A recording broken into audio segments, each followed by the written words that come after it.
Hello, everybody. What's up?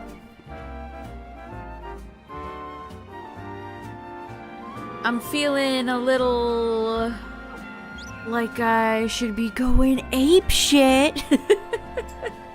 We're shiny hunting the monkeys, chat. Yay. Yesterday, I got my final shiny for the Pit Boys in Zone 20, which was Dragalge. So now it's time to try another hunt. And I figured, you know, if I get all of the monkeys, that would be a lot. That'd be a lot for my living dex, so.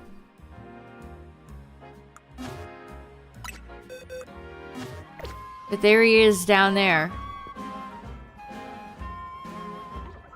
Man, I need to do this Floette quest just so I could get the main marker done.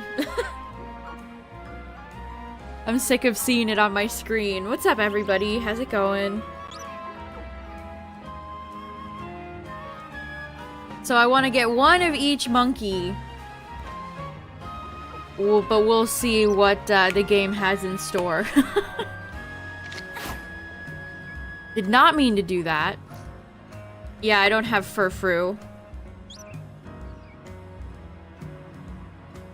I don't even know where the best... See, the problem is, chat, sometimes it's like... Where there's so many spawn points. Where's the best place for some of these spawns?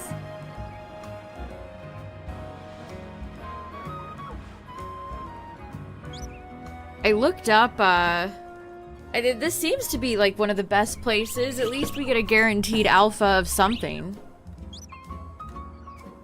What's up, everybody? How's it going?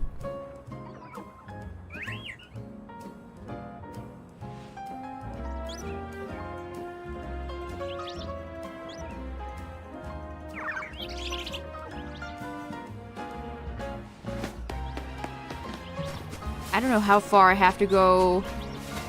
Did that work? Oh yeah, look, see? It spawned a new monkey.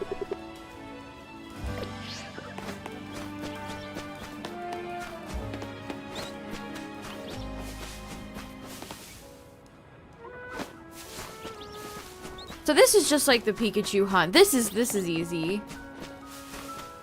This is essentially just a different flavor of the Pikachu hunt. Yeah, there we go. I need to stop hitting the D-pad for the camera.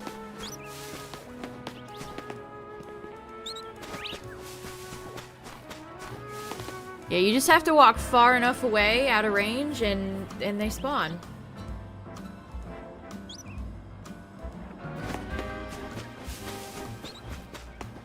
And, that's bad. That's bad. That's bad. I shouldn't have done that. That's bad. That's bad. I need to account for all the parts in these hunts that I run off the rooftops.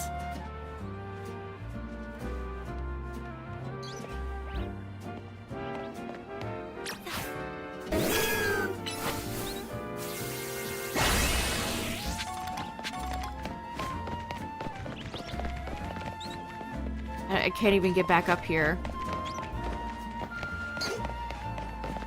You know what, Meg? Just clear it out for old time's sake. There you go. Oh, and we got the Pidgey.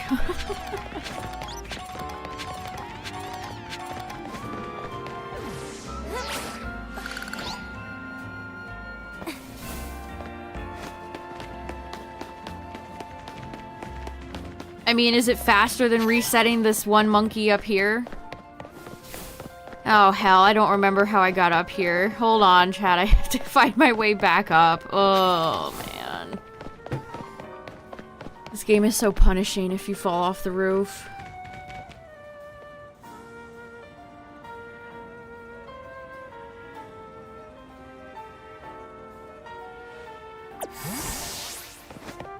Okay.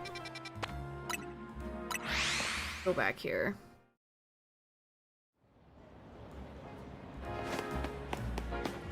I don't know, the problem is, like, I looked up monkey hunts on YouTube and everything was from, like, a month ago.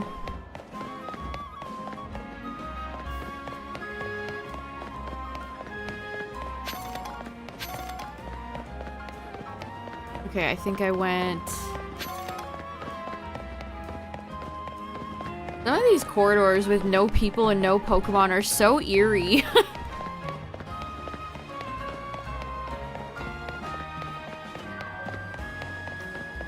Move out of my way, child. I have some monkeys to hunt.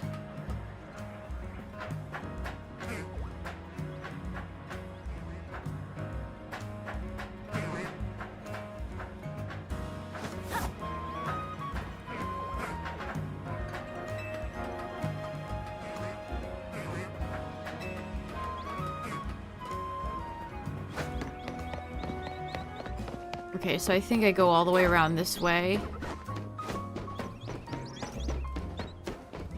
But yeah, Chad, what do we think about Zeraora? Any further thoughts?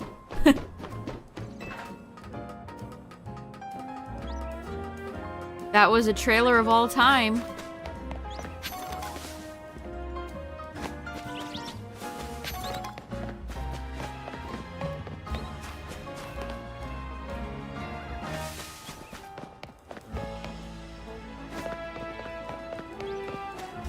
It's Station Square coded? I guess I need to go back and hear it. You're surprised to see how many people love Zeraora? I feel like I've seen a lot of hatred today.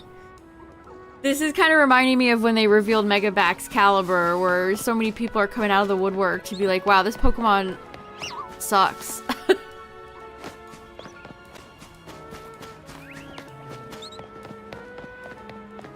What's up, Poke Guy?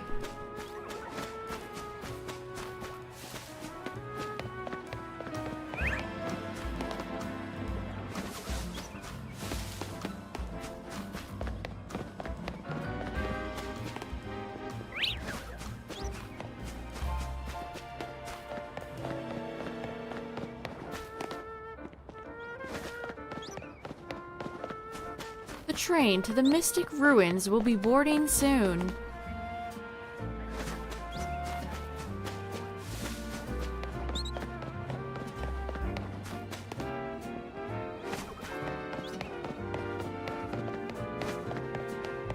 Okay, I don't have to go that far back to get these guys to reset. I don't know, like I said this morning, hopefully the trailer on the 2nd will have a bit more going for it. Did their marketing budget just completely, like, run dry? Not only did they not give Zeraora any sort of flashy trailer, they also, they spoiled it in the thumbnail.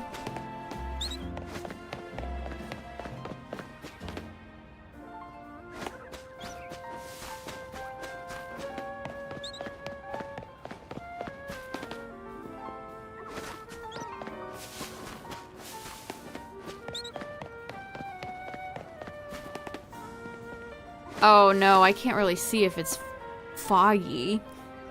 Well, it doesn't look orange.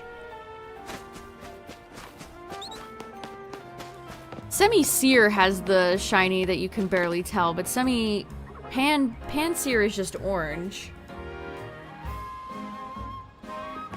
Oh, this fog is actually kind of terrible. This makes it harder to see.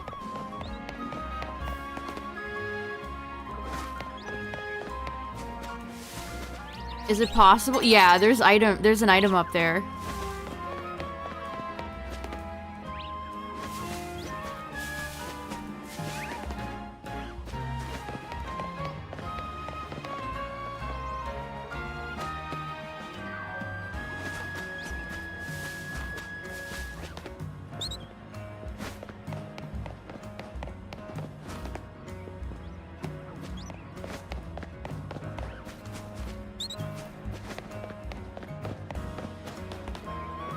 Oh yeah, is it Kirby Day?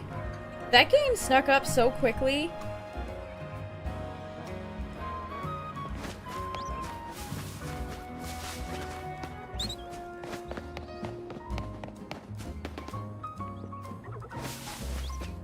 Oh, and they made Zeraora pure electric. Why are they so scared of interesting type combinations on new megas? Most of our Mega Electric Pokemon we have are just pure electric. Most, not all.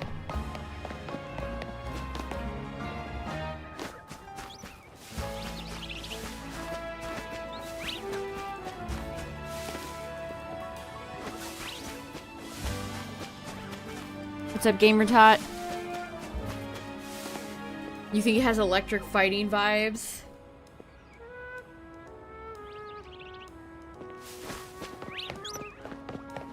I'm just gonna... this weather's bad. I'm just gonna skip on the bench.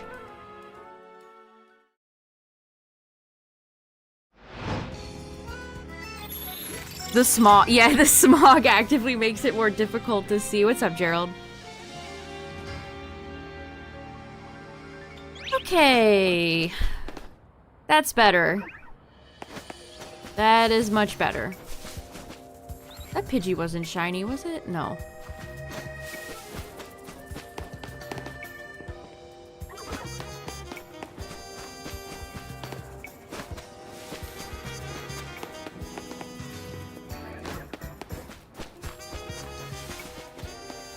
Oh no. I said I wouldn't do it and I did it.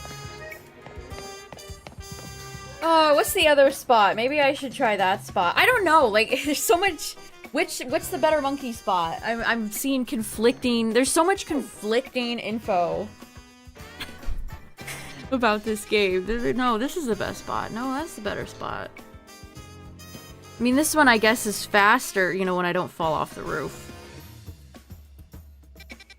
Because I just run back and forth compared to the other place I have to do the bench, right? The bench is so boring, though. This at least keeps my brain a little bit active.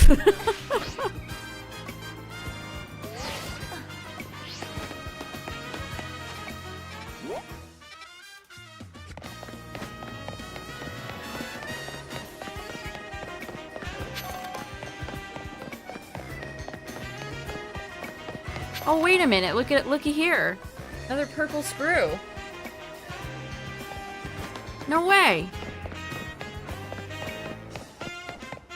I guess, since I complained to the game that I haven't found any recently, the game is like, here they are. Here they are. What do you mean, what did Tyler do?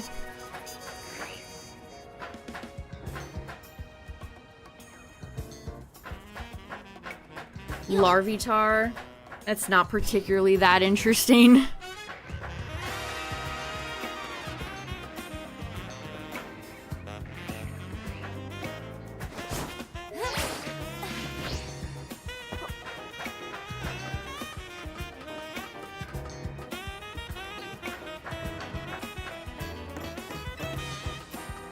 Wait, this isn't even gonna get me. Oh, I hate these scaffolding that take you all the way to the top, and then you can't get on the roof.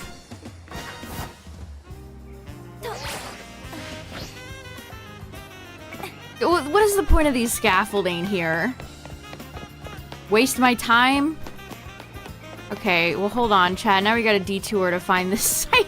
This is the worst fucking part of this whole game. Figuring out how to get on the roof.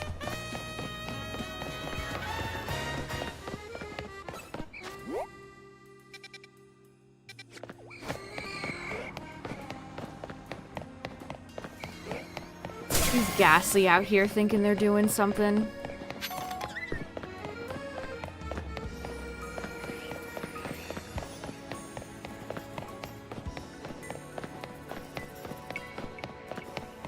I miss Koraidon, Chad.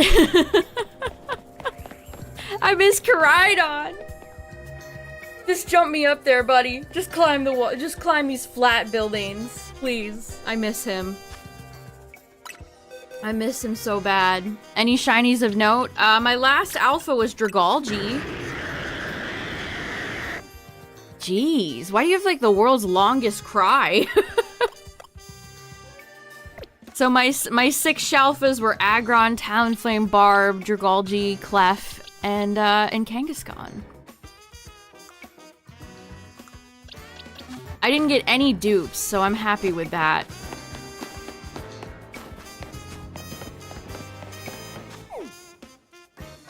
I wish this map had like a permanent markers, extra markers that I could place on the map instead of just the pin.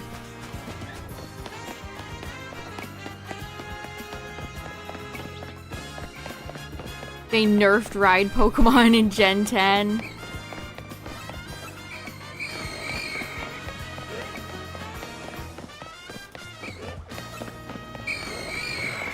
Also, I just want to reiterate really quick that there's nothing wrong with the extra spawn trick. Like, there's no... It's not gonna make your Pokemon illegal or anything. I've seen a few people say stuff like that, and it's like, what are you talking about? They're no different than any other Pokemon that spawn, please.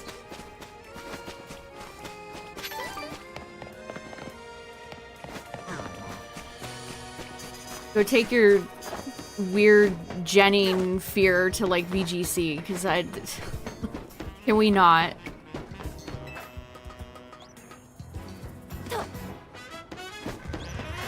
I don't get it, Justin. It's so weird.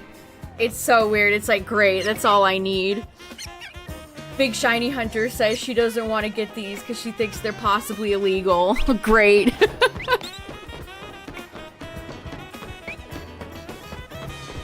Can't wait for people to... Next time I do that trick, I can't wait for people to be like, actually, Big Shiny Hunter said that she doesn't think this is good, so...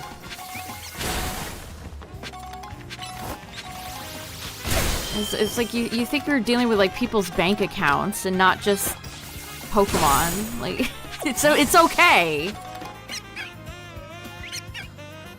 People were arguing about the legality of Pokemon caught with events via the DSN exploit. Oh my god, who cares? Please.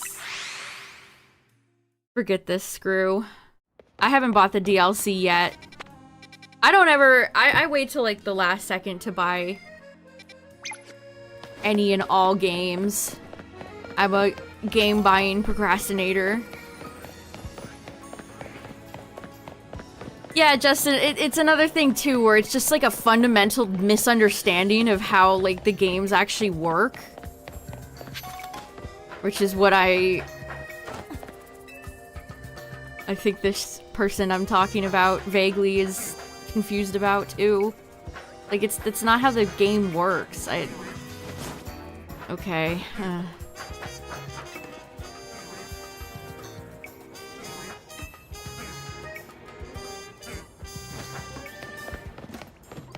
Okay, I think I'm supposed to go right here. Or left, sorry.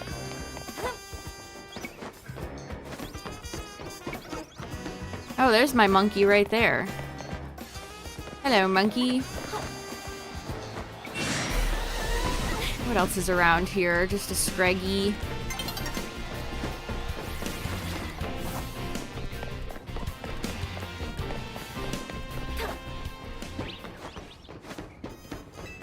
Like, unless you're generating Pokemon to have, like, 999 in every stat, which most of the bots or things that would generate stuff for you to begin with would not allow you to do that. It's like, you're fine.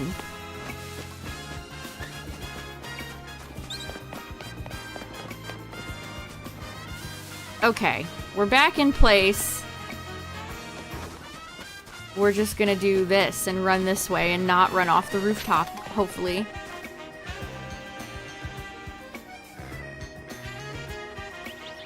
People have always been so hysterical about that. If you have a hacked Pokemon in Pokemon Home, they could... Nintendo's gonna send a missile straight to your house. It's like, no, they're not. Guys, what if they delete my Pokemon?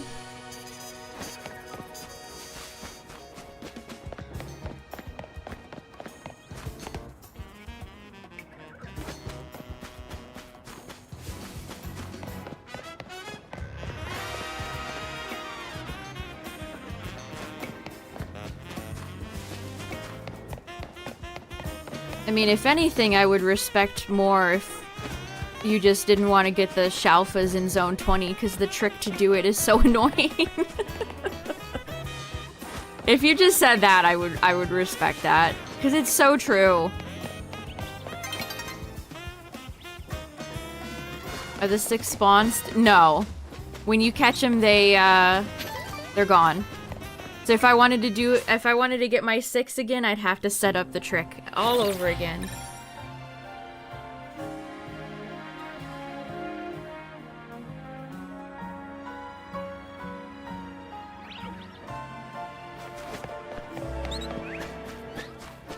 I don't know, it'd be one thing if, you know, these people,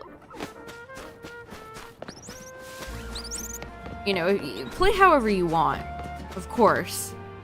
But, like, maybe just don't tell other people, you know.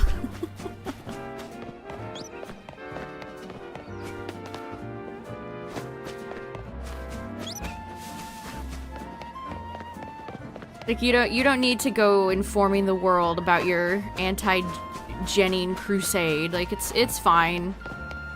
If you don't want to do it, that's fine. I was really hoping that the trailer this morning would give us something actually interesting to talk about, but it just kind of didn't. Oh! I take that back. There actually is something interesting to talk about. So... Zera Aura might be a roamer. The website goes specifically out of its way to say that getting... Is that shiny? Can't tell. The website went out of its way to, that might be shiny. But if I jump off this roof... I'm thinking all the way back up here. I think that might be shiny, though. The ears look kind of shiny. What does that mean again? Roamers are like Articuno Zapdos, Cresselia, Mesprit, the beasts, Entei, Suicune, Raikou.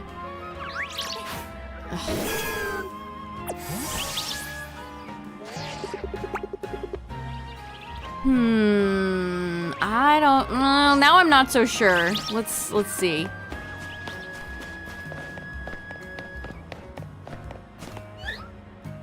Oh, okay. Yeah. It wasn't.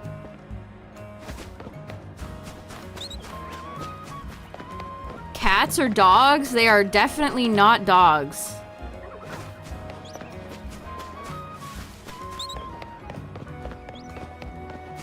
Despite that being a name of which people call them for some reason. Why did that stick?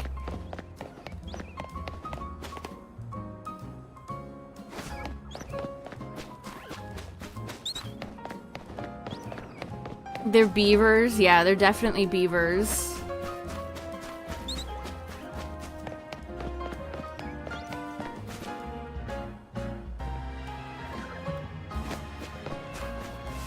Marsupials.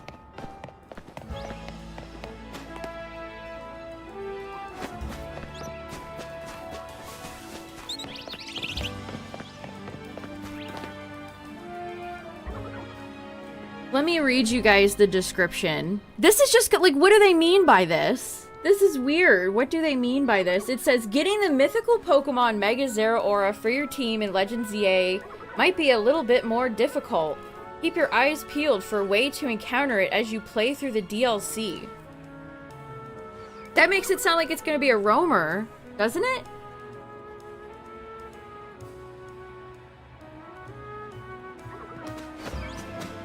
Are they gonna have it like the, I don't know, the Galarian birds, maybe? How they did it in Sword and Shield?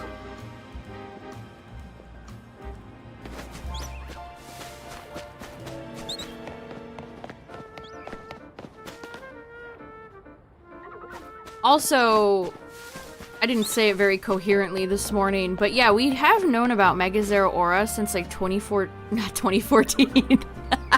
That's too far back. 2024. We've known about Mega Zera Aura for over 10 years.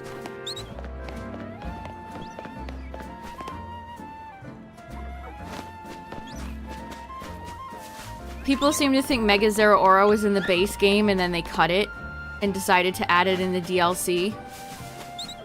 Maybe it was originally a mission in the base game and they decided to move it to the DLC, is how they did it.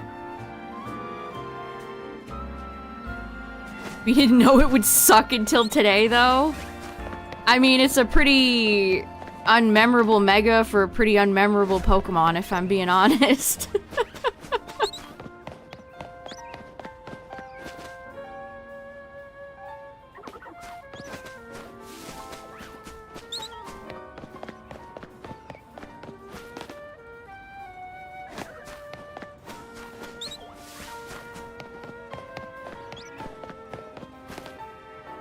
Poor Luxray.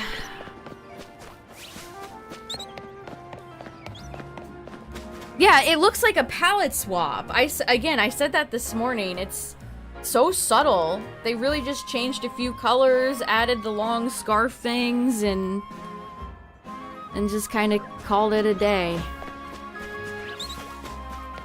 Yeah, Game Freak, they want another kitty cat. Meowscarada wasn't popular enough. We gotta throw Zeraora in there.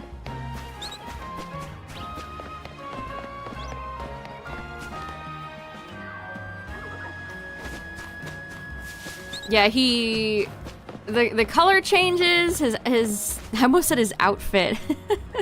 His outfit. Because it looks like he's wearing a little superhero outfit.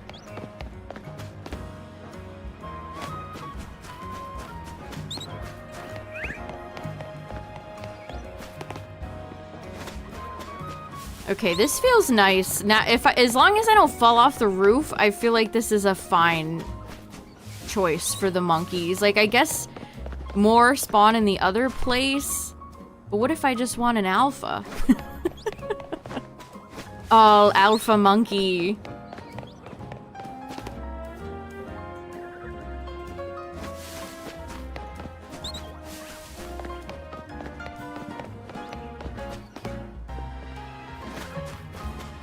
Because I don't need Larvitar shiny. If I needed Larvitar, that would probably be what I would do.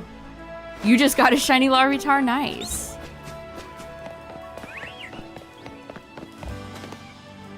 I've seen a few people today describe Zeraora as an industry plant Pokemon, and I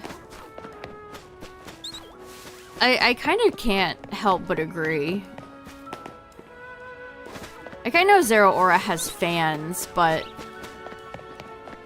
the fact that they prop Zeraora so much over other mythicals like Marshadow just ain't right. It just ain't right. Yeah, it definitely looks like a pal. I still think that. I stand by that. I stand by that. Mega Zeraora gives off Pal World energy.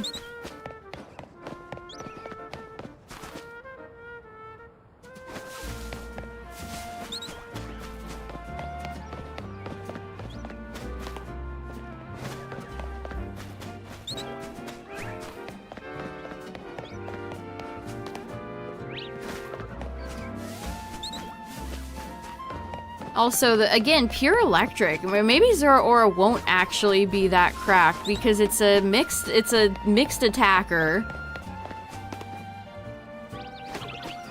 I believe we know its stats from the data mine too. I can't remember what they are, but I'm pretty sure they were in there.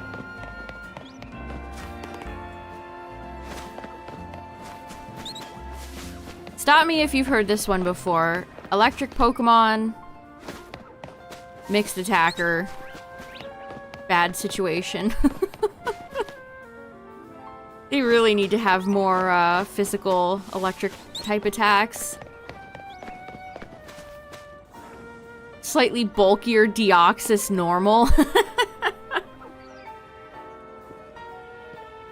That's crazy work.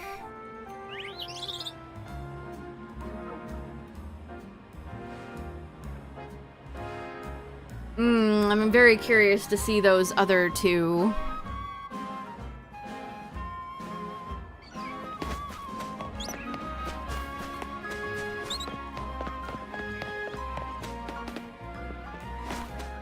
Man, it is so unbelievably warm.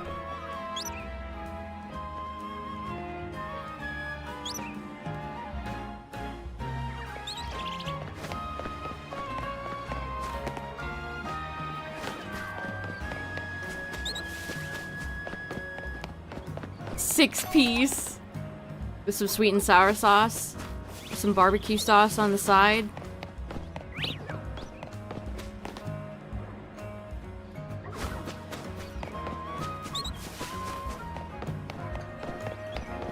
%60 are pure electric. Man, that's crazy.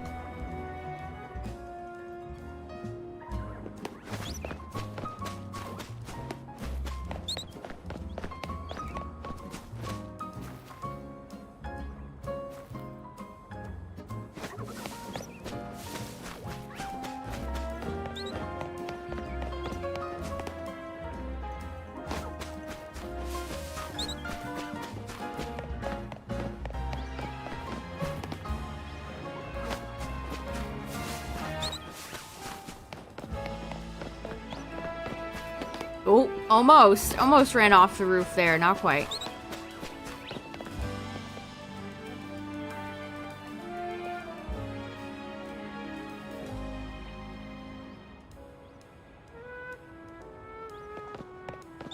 Mega Raichu X should have been electric fighting.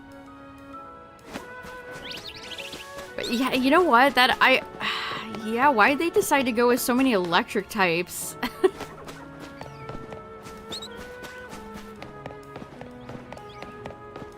And then what? We have Manectric, we have Electros.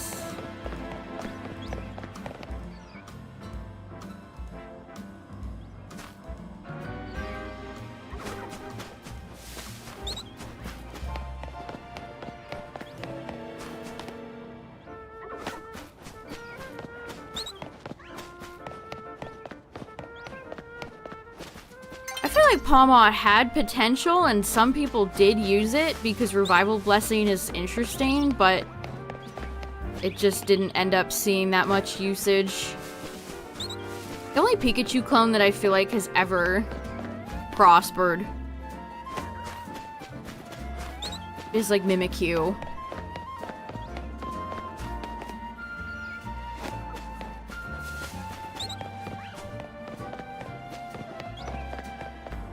Pikachu has had his game voice for a little bit, which, good. I don't like the anime voice, personally. Hot take?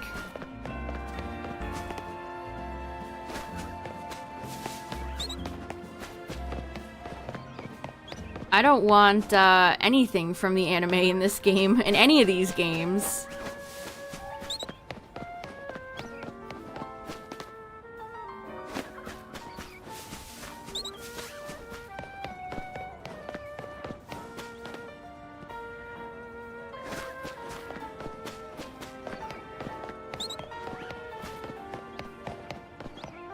I consider Mimikyu a Pika clone.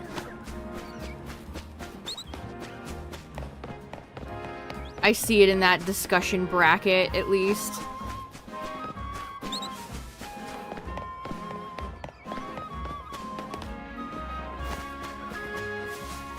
Nobody ever thinks about Togedemaru.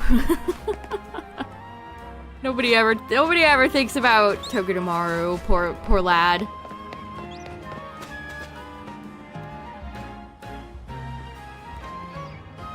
Meryl Peekaboo. The Legend of Peekaboo.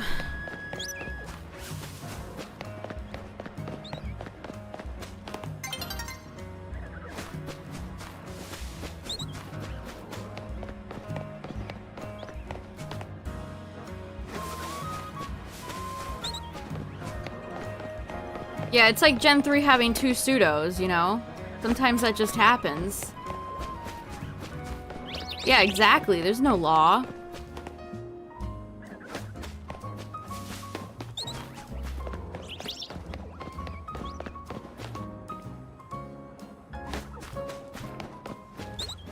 Pichu, Pichu, Pichu.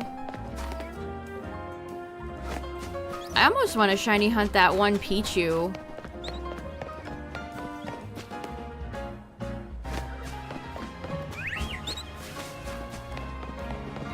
In this game, I think that might be fun. That might be on the future hunt list.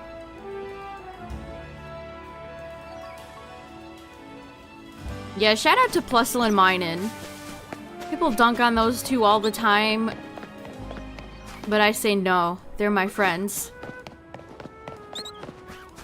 Yeah, there is exactly one Pichu in the whole game. When I first started playing the game, I remember seeing the Pichu over there and be like, oh.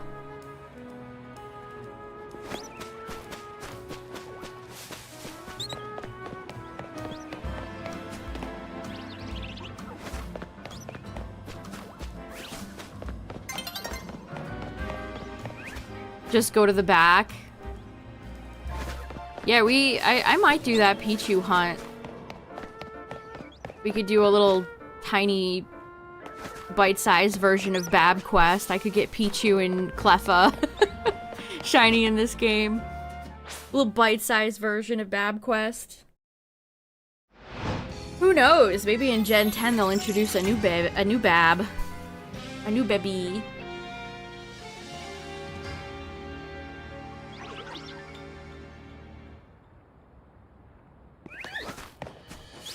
Also, again, if you think about the context of Gen 3, Plusle and Minin are just so much fun. Because it's, they're showing you the doubles. They're showing you how doubles works.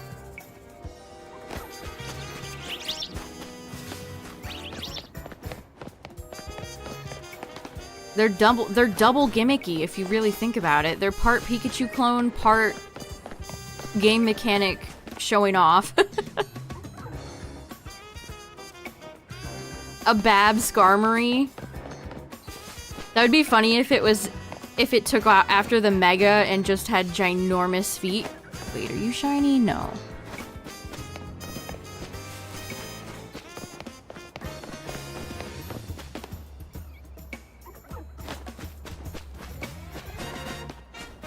A baby Drampa.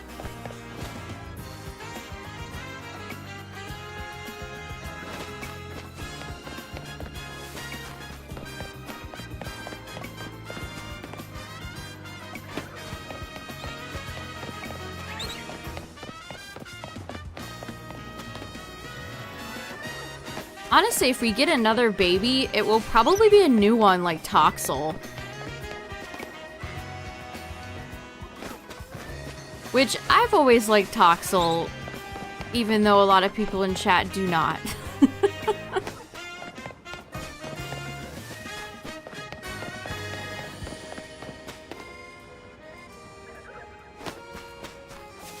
But I like Toxtricity too, I like the whole line. They're some of my favorite Gen 8 Pokemon, honestly. Nobody can deny that. It's true, it does exist.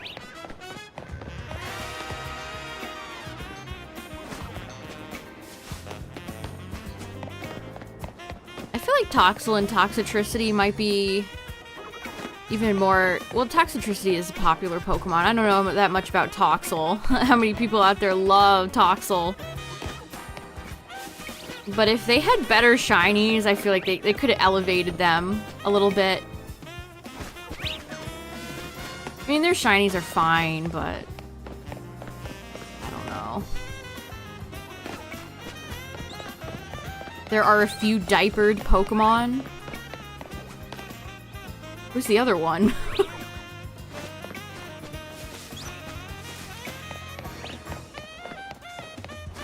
You know who does a lot of cute babies? Digimon.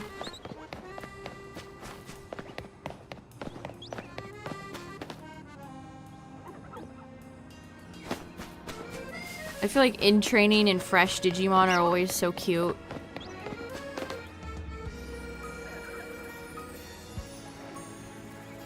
I think the berry color is kind of boring, personally.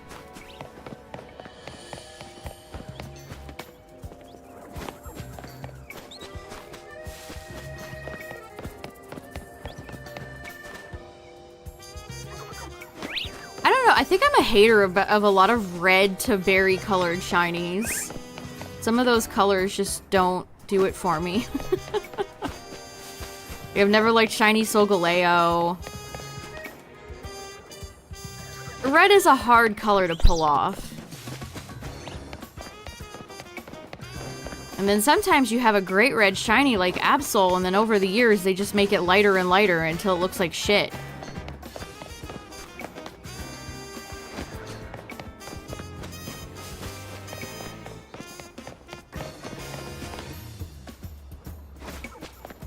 Orange would have been fun for Toxel. Little Cheeto Puff. Like Magby. Absol used to be gray and now it's blue. That's true, you're right.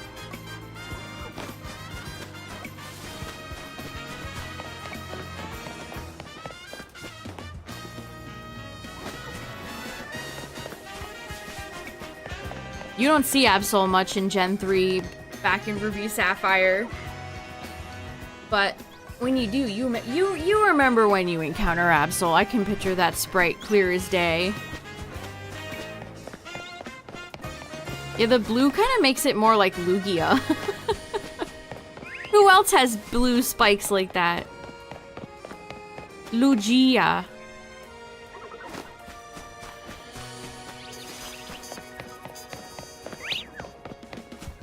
Man, poor Drapion.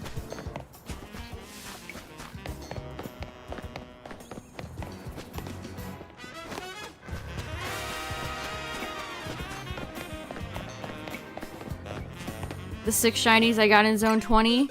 Aggron, Talonflame, Barb, Dragalge, Clef, and Kangaskhan. Those were my 6. And the bonus Malamar.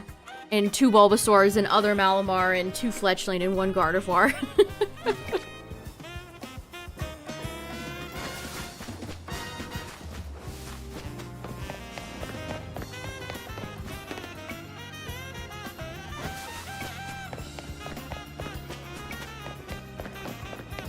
I mean, the other monkey place has more encounters, but this one is faster, I think? I don't know. I'm just doing this one, Chad. I don't know. Me and my monkey.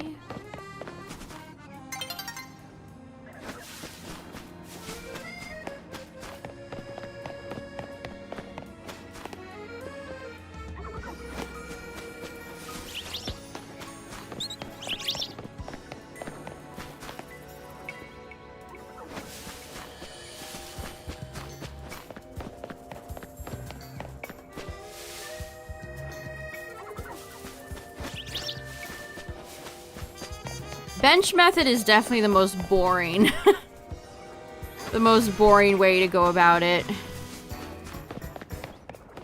If the cutscene was just like a little bit shorter, it wouldn't be that bad, but it's, oh man, after a while, because I bench reset for 12. That's how I got my Frostlass. It's so slow. Honestly, if I was to do bench method, I would set my turbo controller up and just sit here.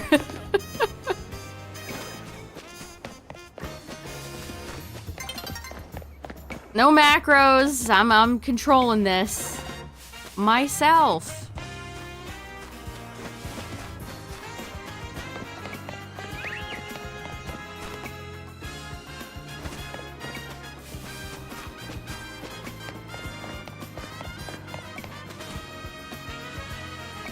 You only bench when you're AFK. Yeah, that's a good strategy to have. When you go to sleep, when you go to school, when you go to work, going out to run some errands.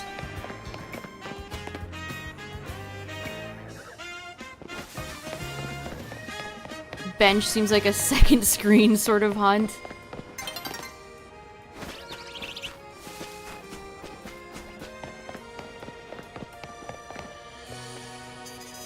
There's research for just sitting on benches.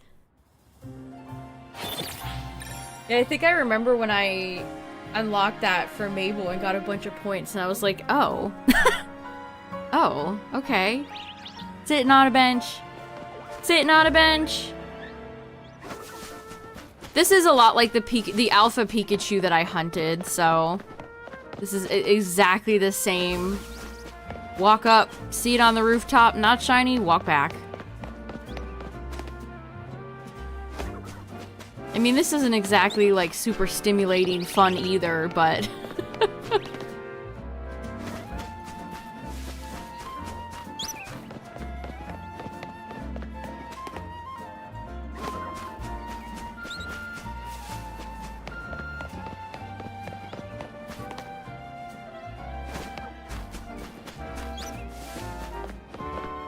we're just chilling up here with this guy who wants to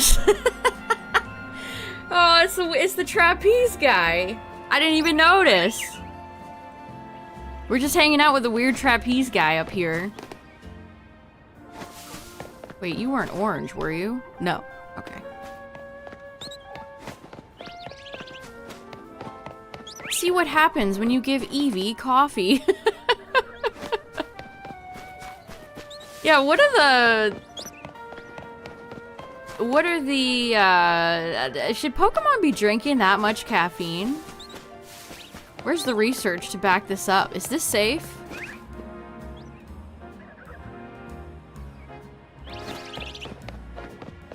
Exclusively involving benches.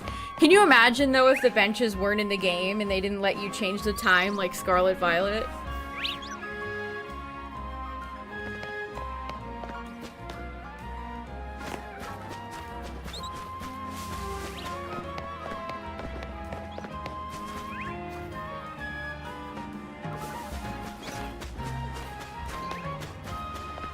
So I think this monkey method is just a little bit faster, but I'm just getting the 1 alpha. But if you do the other monkey spot, you have better odds at the surrounding monkeys.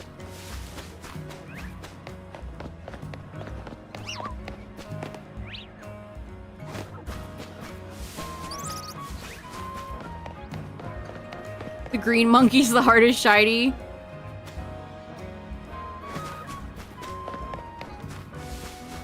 If we were doing the evolved form, Semi-Seer would be the worst. But yeah, I agree. Pansage is definitely the hardest to tell. The only way to change time would be sleeping at the hotel. Oh no!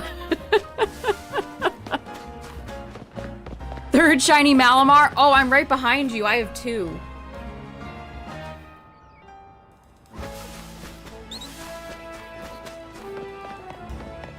That's the thing, chat. If you want to ever shiny hunt the alphas in Area 20, chances are you will likely pick up several starters and several Malamars and several Fletchling while you're doing it. And likely a Roserade or a Gardevoir.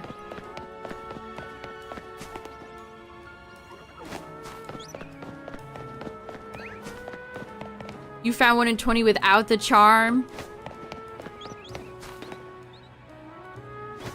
This game definitely feels like the most cracked game for shinies without the charm. Like, I do not remember people finding shinies as much as they did without the charm in PLA.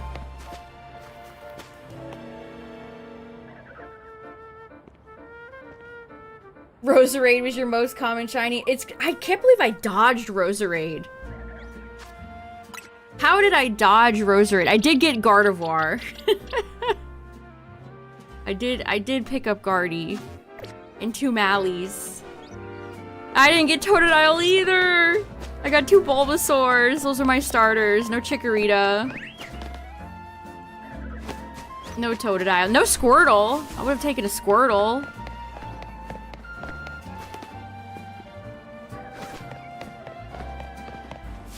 Hate birds.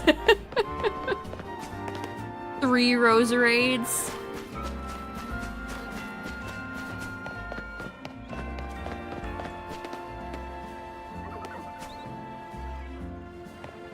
A shiny Kakuna, nice.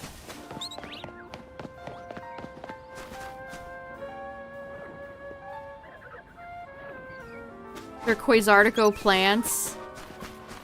That'd be a really funny side quest. All the Fletchling are little... They're all part of Quasartico's big plan. Now, what that big plan may be, I don't know. But it's something.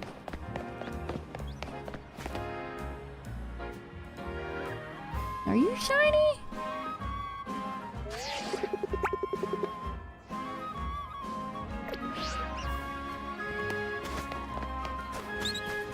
This is kind of an interesting one for me because I don't think I've seen the shiny monkeys that much.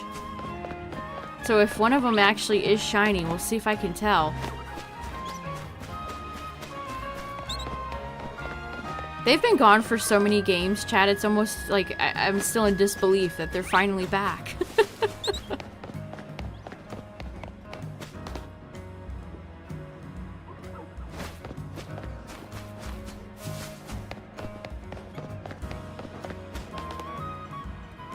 It's really funny how little Jet actually contributed to the overall plot.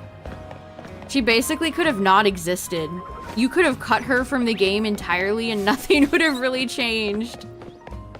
It would have been fine. Just have Vinny handle it. And he can gesture vaguely to some CEO.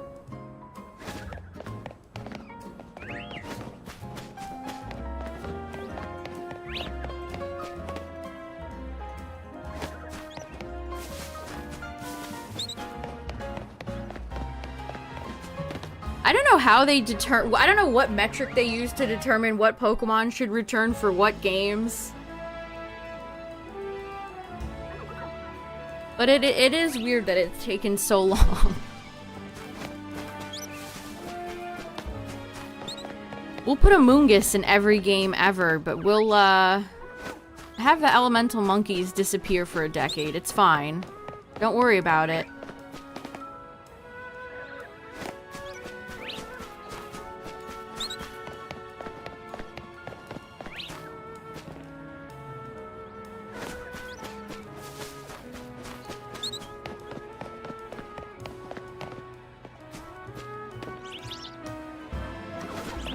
Yeah, they've been trickling them in. In Blueberry, we got Zebstrika and Blitzel. There were so many other. Toucanon finally came back in Blueberry. So Blueberry gave us a lot of mons that were gone for a while, and I feel like this game gave us the tail end of them.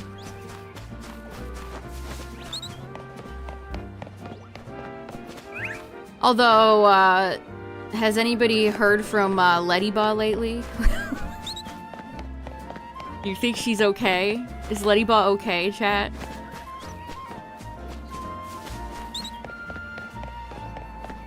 Have you seen this Ladybug?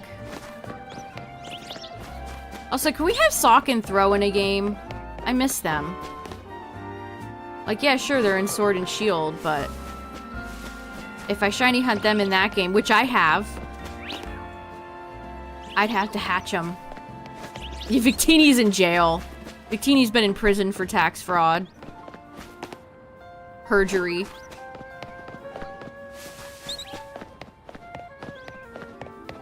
Yeah, Swellow and Talo. We haven't seen them in a long time.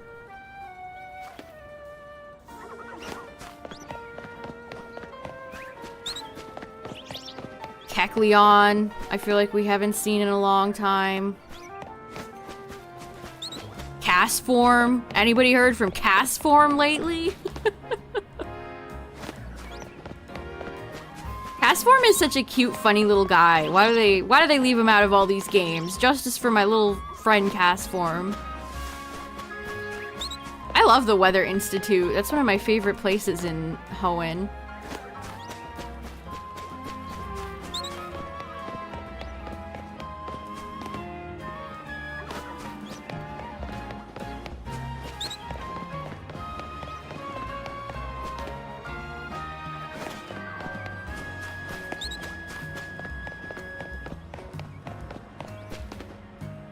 At least Smeargle has a weird mustachioed paint variant in Pokopia.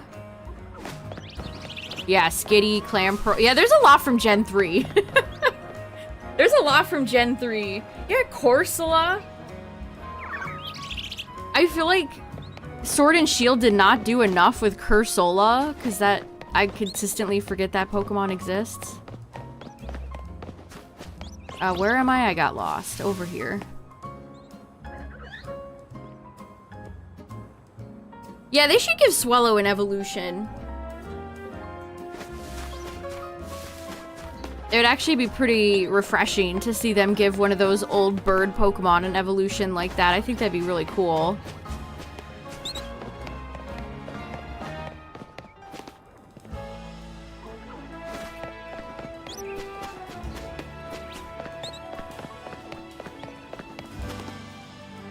I need to shiny hunt Corsola at some point. I believe I've shiny hunted for it again in Sword and Shield, but I never got it. I think I have Galarian Corsola and Cursola shiny, but not base Corsola, which somehow feels even worse. Yeah, Swellow does give middle stage vibes, doesn't it? Yeah, Fearow. I've always been a Fearow defender. Venomoth, too. There's a few Gen 1 friends that I don't think have gotten any justice. Dugong. Parasect. Another Garbodor. 3 Quirkies, 1 Docile? That's insane. Yeah, Nidoking and Nidoqueen. It is amazing that they've never touched Nidoking and Nidoqueen, although we do know from the Terra leak that they were gonna give Nidoking a G-Max.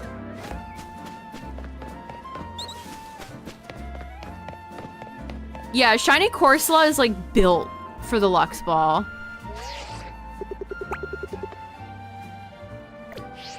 It is absolutely built for it.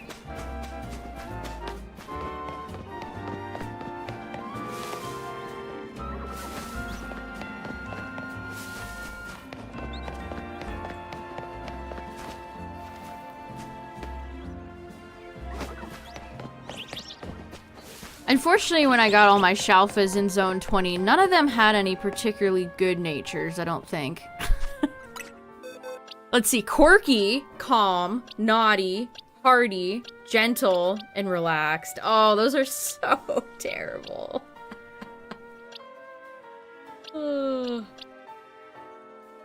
Terrible, terrible, terrible. I miss Synchronized, chat.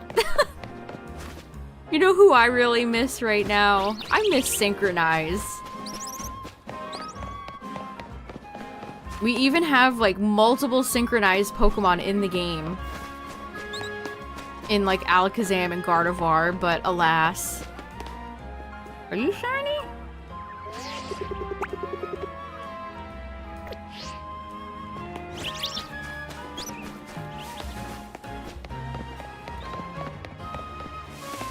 No.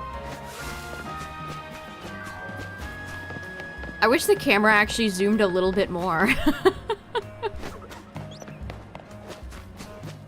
I want to zoom enhance even more.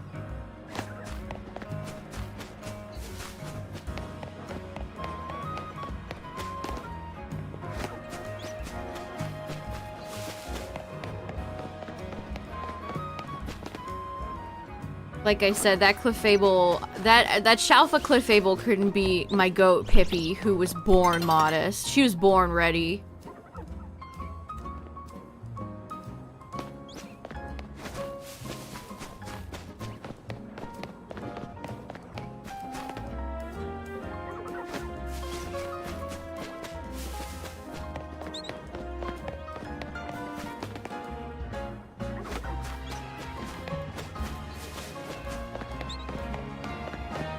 Not everyone can be as modest and perfect as Pippi, it's true.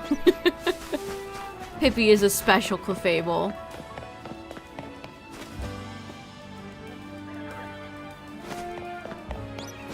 all 6 as alphas? That does sound pretty funny. Like getting 6 Shalfa monkeys.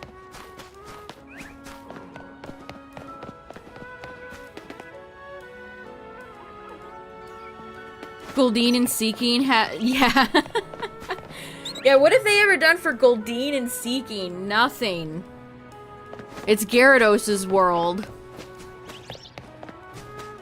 Seriously, Gary's been in like every game ever.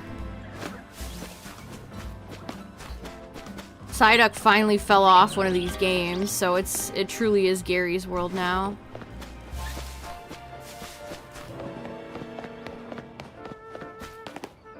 G-Max Lantern? I wish. That would have been amazing. Lantern and Chinchou are underrated. Speaking of Pokemon that deserve something but don't have it.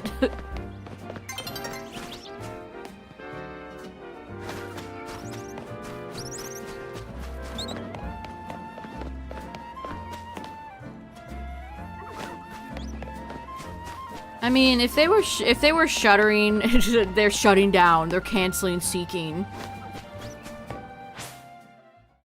If they were getting rid of them, then they should stop putting boring fish Pokemon every time a new gen comes out. They're like Goldeen and Seeking spiritual 10 gens removed successors.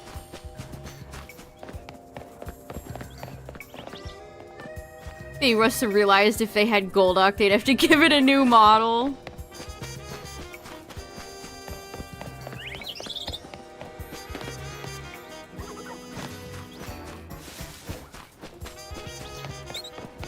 Yeah, Scyther is pretty much in every game. But it, like, seriously, I think it really is just, like, actually Gyarados that's been in every game. Gotta remember Black and White.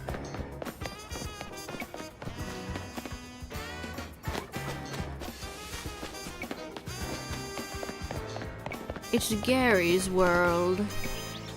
I mean, think about it. Magikarp and Gyarados, they're just literally in every game. They're in every single game. Yep.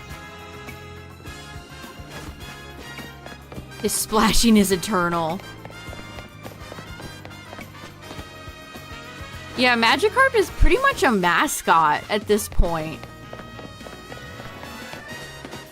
Meowth is out. Magikarp is in. Magikarp has always been in. Let's not fool ourselves here.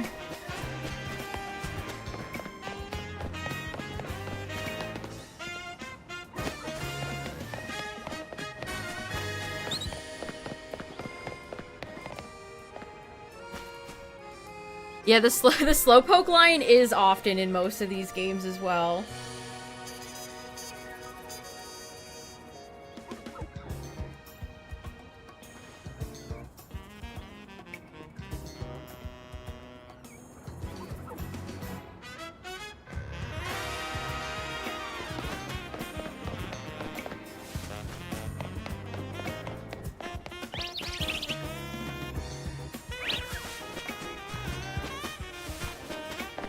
Could you imagine if it was potentially like Alola Momola's world?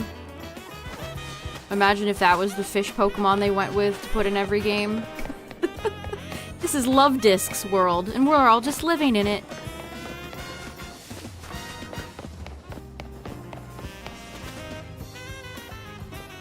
Oh yeah, speaking of Zubat, well, ads are playing, so I'll wait till we're out of the ads, but oh yeah, look at Cleffa down there. But, there's, a little thing on Emma's board that talks about Crobat, and the Crobat in the trailer that we saw this morning is in the exact spot that's marked on her board, which is kind of interesting. What a weird little detail.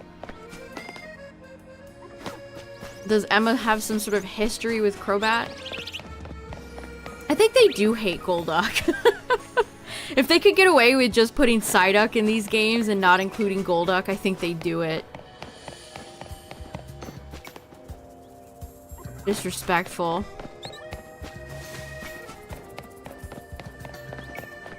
Yeah, I mean, honestly, it should have... Zubat being confirmed is the biggest news. We don't need to talk about that electrical mega flop.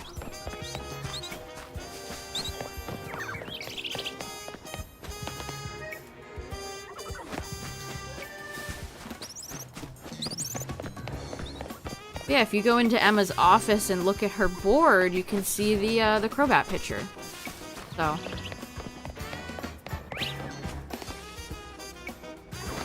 I imagine she will be involved in that case of the mysterious Crobats or whatever. Whatever they're gonna do with it. Oh, I wish they were teasing Mega Crobat. You want to talk about a Pokemon that consistently never gets anything? My boy Crobat.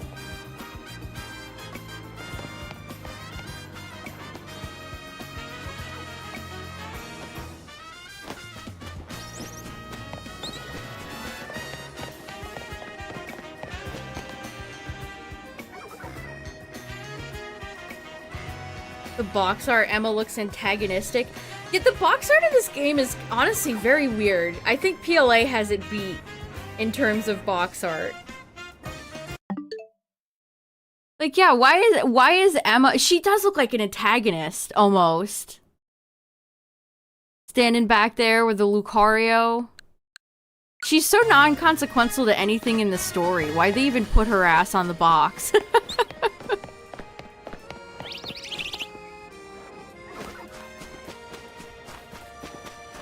Like, why'd they even put her on the box? What's she doing there?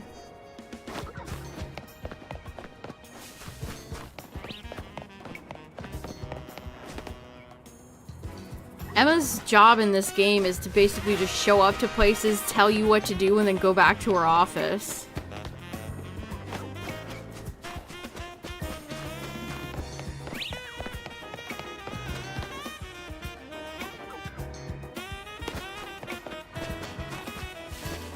And I just can't help but think it's kind of funny. Zygarde's not on the cover. There's an extended version of this art where you can see Cell Zygarde off screen, but he doesn't make it onto the box.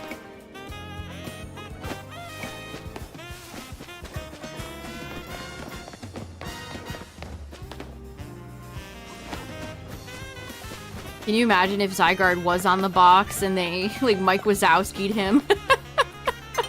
That would have actually been funny, though. I would have gotten a chuckle if they had, like, put a big sticker over Zygarde.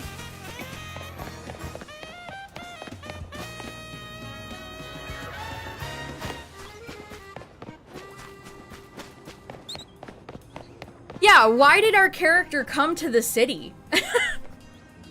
That's a great point. Did we pay for a room here? Were we just gonna, like, sleep in the street? I don't think your player character has ever been given, like, less agency in a game.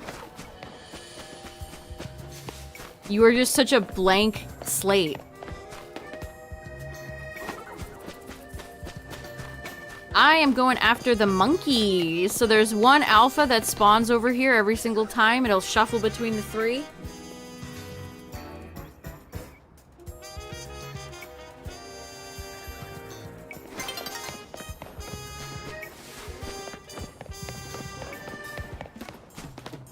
We're going bananas for these Monkies. Yeah, it's like you show up, you get robbed. And then you just decide to go along with whatever Urbane/Tawny says. Why were you here? Were you staying anywhere? What were your goals? What were your objectives? Did you have an itinerary?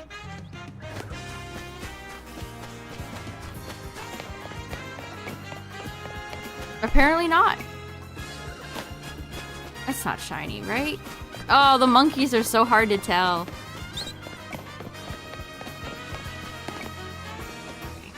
Every time it changes to a different monkey, it's like, oh, okay. Oh, okay.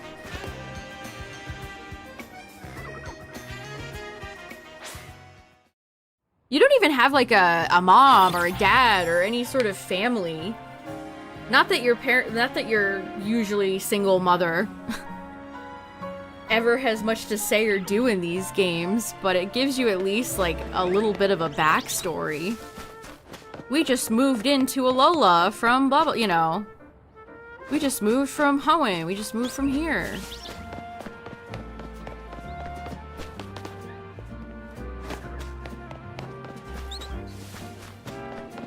Also, I don't know if I ever touched on this, but the alphas in this game are smaller than they were in PLA. Some by a pretty considerable margin, like Lucario. Alpha Lucario in PLA is like 10 feet tall.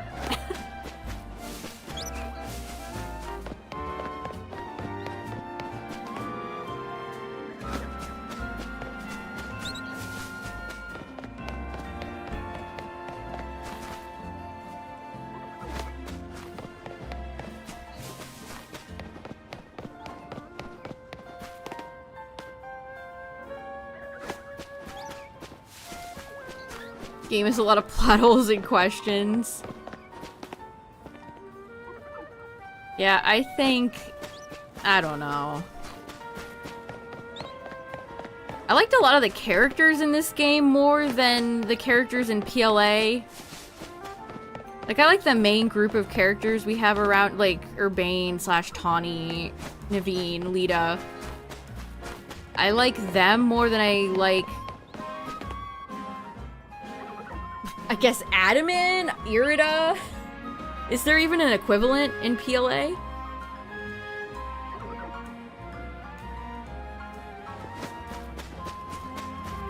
I like the characters... Where was I going with this? Let me finish my point. I like the characters in this game more, but I think I liked the overall story in PLA more.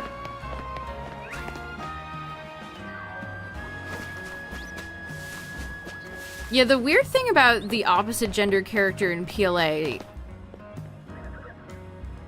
is that they're in the first part of the game, and then in the middle part, they just absolutely vanish.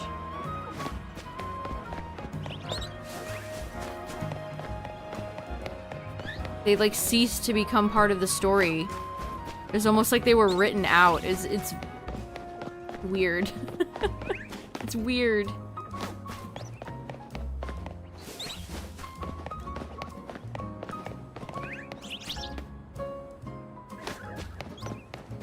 Yeah, it's probably because all the kids, like Naveen and Lita, they're, you know, they're your age. Adaman and Irida are clearly, like, adults.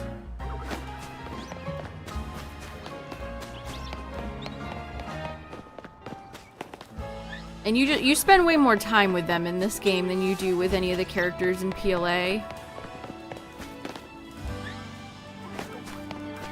Weirdly enough, it almost feels by design, like PLA was designed...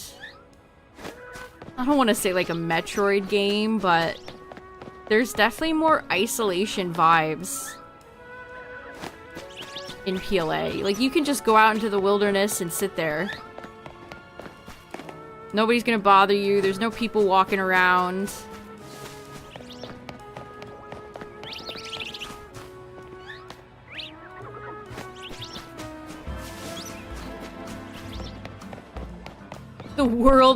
The Pokemon world is consistently saved by children.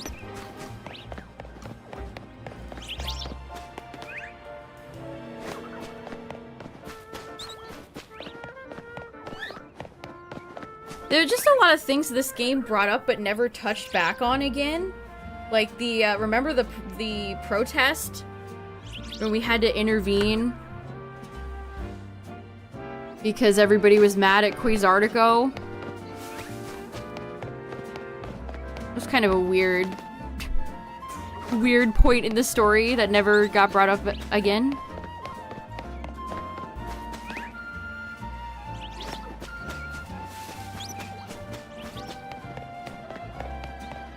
Yeah, like... Sir, what does that mean?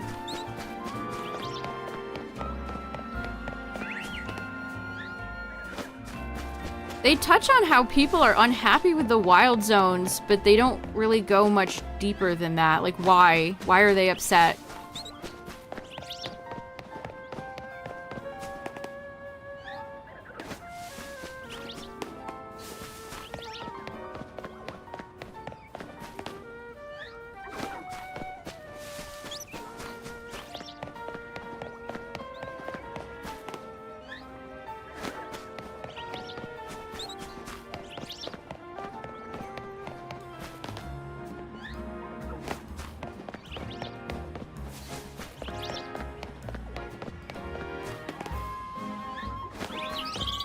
This just makes me so curious. Like, what is the story in Gen 10 gonna be like?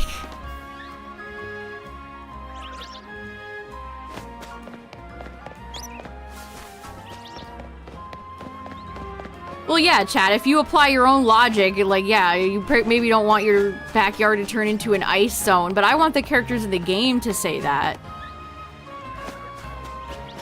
I want them to explain why they don't like it.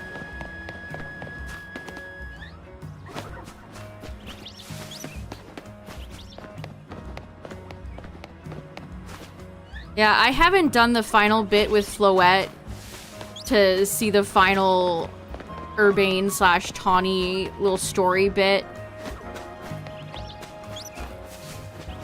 But,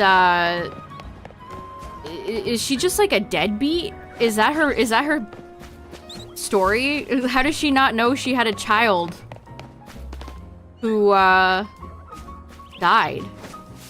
I'm assuming. Oh, it finally happened. I finally ran off the roof. I was doing so good! Oh well, we know how to get back here now. Yeah, I mean, I don't care. I really... I don't know what I'll ever care to get Floette.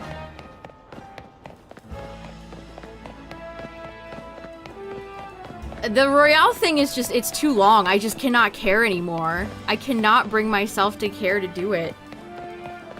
They overestimate how much I care to do the little Battle Royale system thing.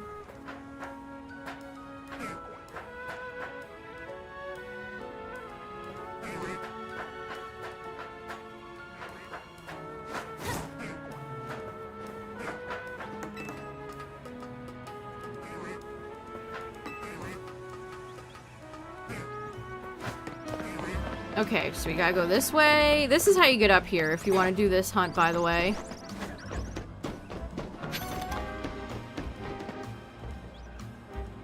Neglectful parent syndrome, those widespread epidemic since Brock's father. Yeah, Brock definitely has the worst parents.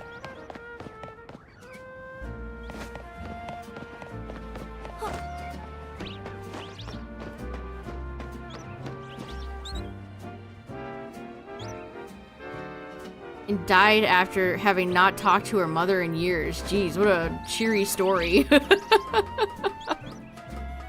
How do you not know your own kid died? Jeez. How did I do the 1,000 battles without the Royale? I just AFK'd at Restaurant Lana.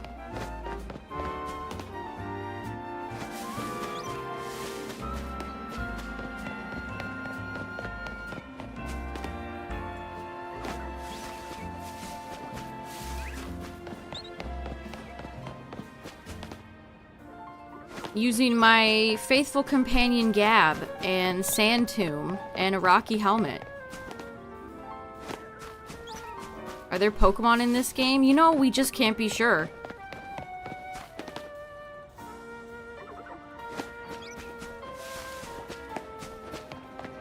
I mean, I guess at least we have a way to fight trainers in the post-game. I still question what they were thinking with how they did the League in Scarlet Violet. I still think about the way they did that. It's just very weird. The whole Pokemon League itself in Scarlet Violet is a head scratcher. But yeah, I guess at least there's a way for, you know, farming money, farming battles. What's up, Kong? How forgettable he was as a mythical. Now we can talk about how forgettable he'll be as a mega.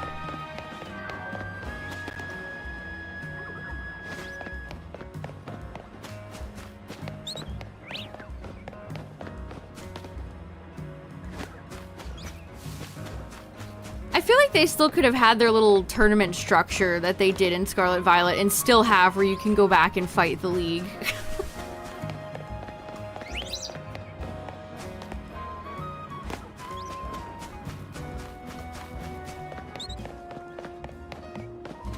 And that's not even... I don't even like the League in Scarlet Violet, besides, like, Larry.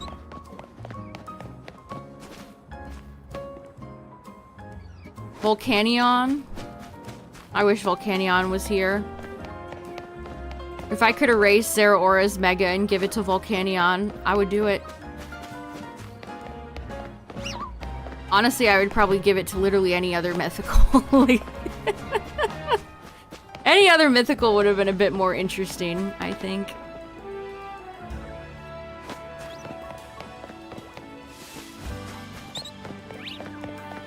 The bench mechanic, yeah.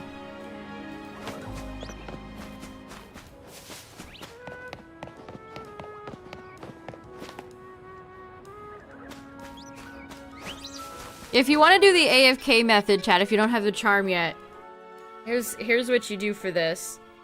Get a Garchomp or a Dragonite or something with a move like Sand Tomb or Whirlpool. Put it in your A slot. So, for instance, that would be where Leaf Blade is on Meg. And you gotta have a turbo controller. If you don't have a turbo controller, you can't do it. I mean, you could still grind battles there. It would just be slow as paste without a turbo controller. But you just set it to A, put a rubber band over ZL, and then every battle... It's not shiny, is it? Every battle, Garchomp will put a Sand Tomb down, and that will kill the majority of the Pokemon, and then any that are left will come and physically attack you and get damaged by the Rocky Helmet. And they will die. And that's it. That's all you do. It's very easy. Once you understand the setup, once you get it done, it's very easy. I just set it up, I went to bed, and then boom, charm.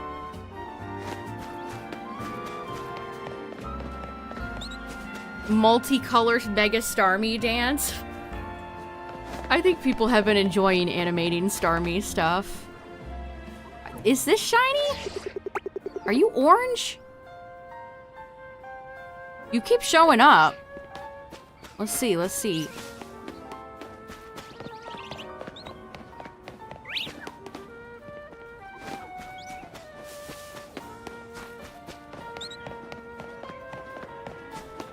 There's the pour.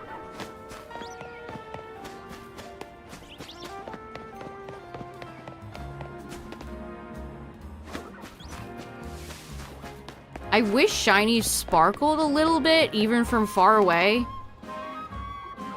It's funny because they brought the sound effect and the sparkles back, but you kind of have to be right on top of them to see it. Or to hear it. You have to be very close. So in some instances, it's not helpful. In some cases, there being a sound effect and sparkles in this game is not helpful.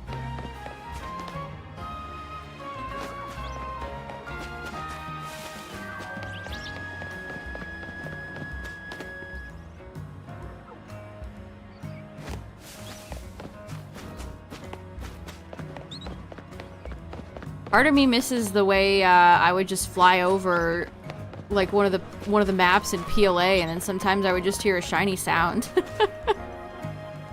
There was something about flying on Braviary, flying over the map in PLA and hearing a shiny sound that you just can't recreate in this game.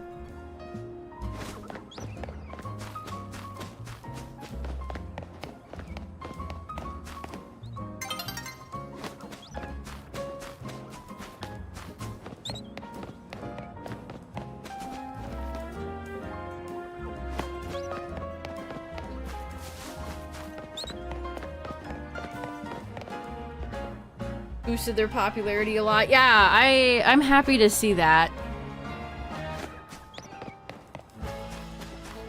I mean, I used to not care for the monkeys myself, but I've come to find them charming.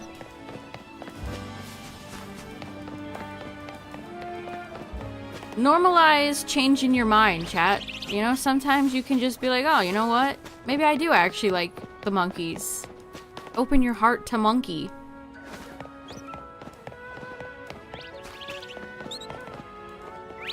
Oh yeah, the balloon popping game. I remember that. Shiny Sneasel, a classic. I think I must have picked up like 15 Shiny Sneasel from Scarlet. Shiny hunting in those damn mountains.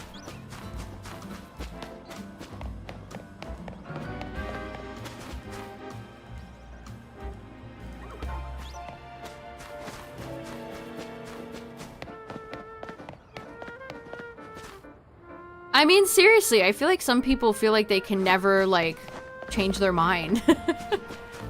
They have to, their opinions have to be set in stone for 1,000 years.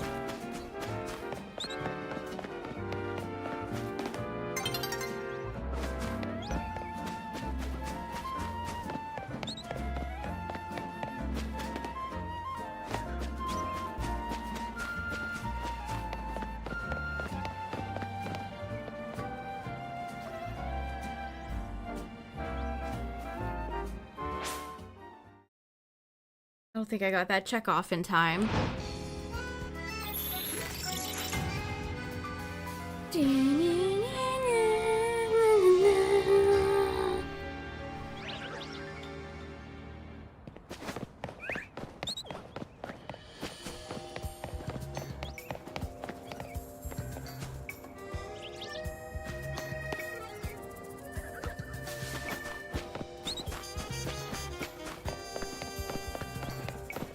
I do wonder, are they ever gonna add another monkey? We ever gonna get another monkey? Or some sort of form for any of these fellas?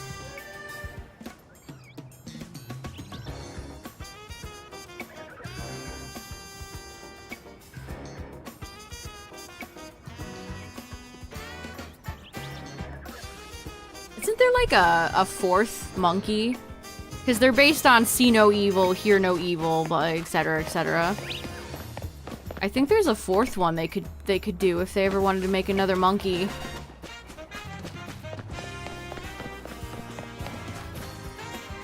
Yeah, the character customization in this game is night and day better than Scarlet Violet.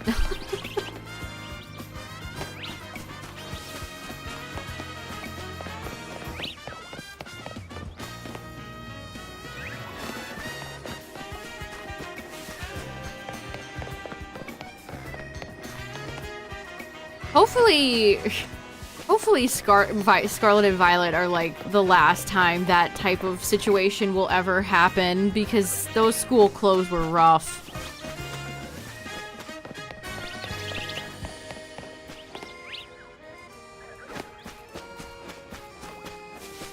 I mean, honestly, that's on Game Freak. Like, you could design school uniforms that have personality and fun. They just chose not to. There could have been ways to accessorize or make yourself stand out that they could have added, and they didn't. There is no way that they didn't plan for you to be able to decorate your dorm and then had to cut it before the game shipped out. I just don't believe it. We could put polka dolls in our room back in, like, Gen 2, and you're telling me I can't decorate my dorm room in Scarlet Violet? Also, again, the way hats fit characters in Scarlet and Violet is very weird. If you ever boot Scarlet and Violet back up again, put a beanie on your character's head and just look at how off it is. The way hats lay on characters' heads in that game, it's just, there's something not right. They don't look right.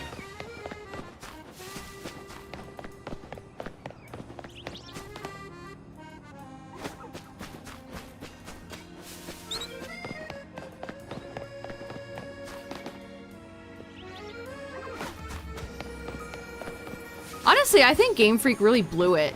With, like, the school setting could work and it could be fun.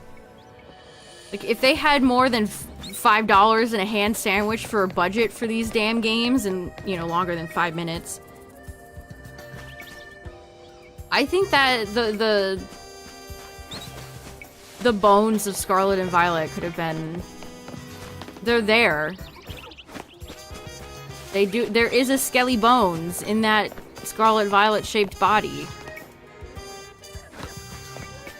But everything else is just like lard. It's just bones covered by like goo. The bones were not allowed to be strong. Also, I've seen a few people point this out, but it's very interesting how you can see that Game Freak was messing around with different like graphical styles, like how Scarlet Violet has some more realistic textures, and then they walked it back for this game, which goes for a more bright plasticky look. I don't know, how would you describe the models in this game? They're brighter, they're more colorful, but they don't have the same amount of like realistic textures that they had in Scarlet Violet. Yeah, they're more cartoony.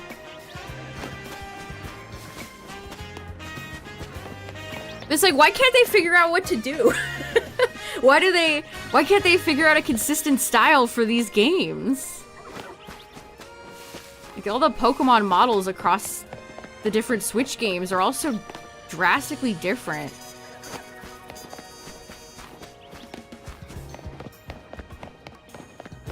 $3 to produce.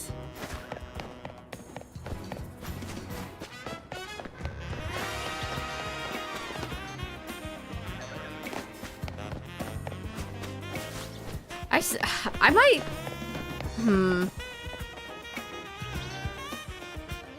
Which game looks better, chat? This or PLA? Do you like PLA's more stylistic art style, or do you like the bright poppy colors, cartoony look of this game?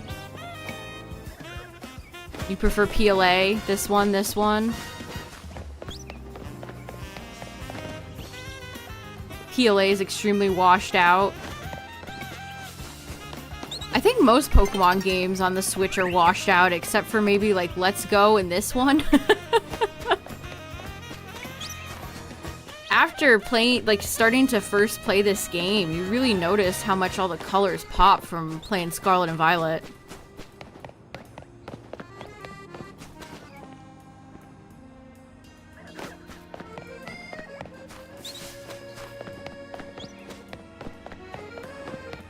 You think PLA was better executed, but ZA feels more modern?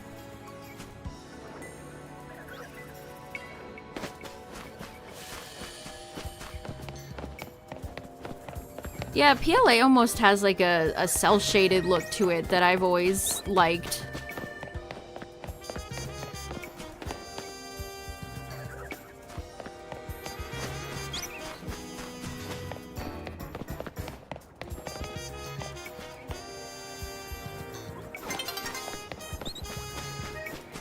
I think for PLA, the environments, the graphics for the environments are fine, but they should have definitely put a little bit more color into the Pokemon models, and I think it would have been a nice happy medium.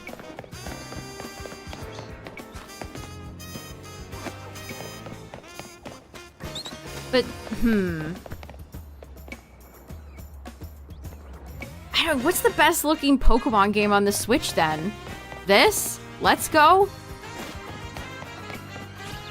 The Pokemon need to be colorful in this game because the environments are so dull.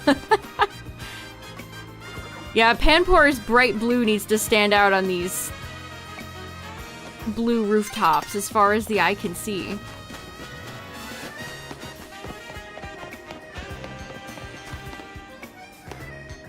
Did I get a male Pikachu? No, they're both female.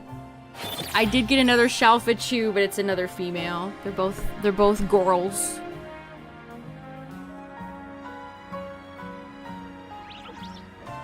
Pokemon Quest. I mean, if we're talking spin-off games, New Snap is a beautiful game. Again, if you've never played New Snapchat, it's worth picking up. It's a really nice looking game.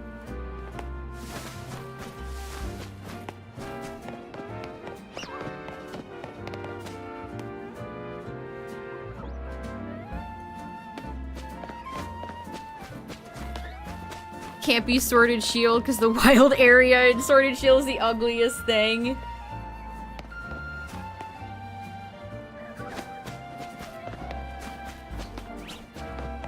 I think my least favorite part about the wild area in Sword and Shield is the chaotic weather. The way they implemented the weather in the wild area in Sword and Shield is...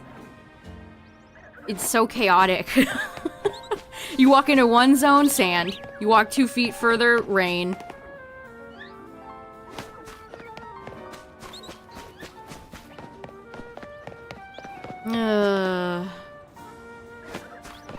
Come on, where's my monkey?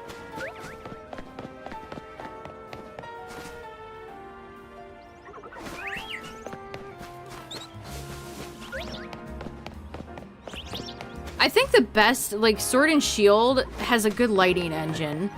I think that's the thing that does the most heavy lifting for Sword and Shield's graphics. It has a nice lighting engine.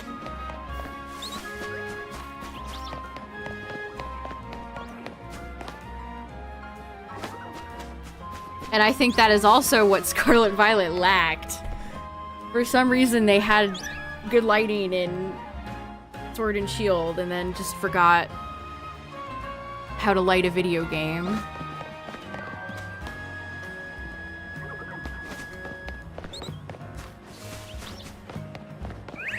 Shows in Gigantamax raids. Yeah, the Dynamax, all the raids are lit very well.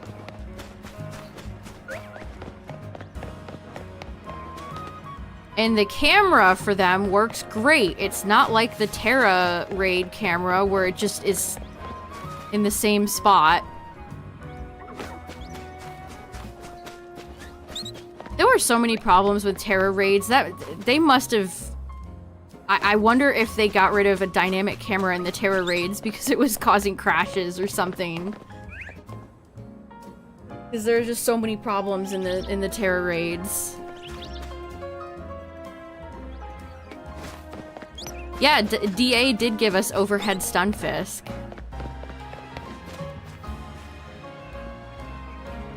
Oh yeah, I would question you a lot if you said your favorite looking Pokemon game on the either the Switch 1 or 2 was BDSP.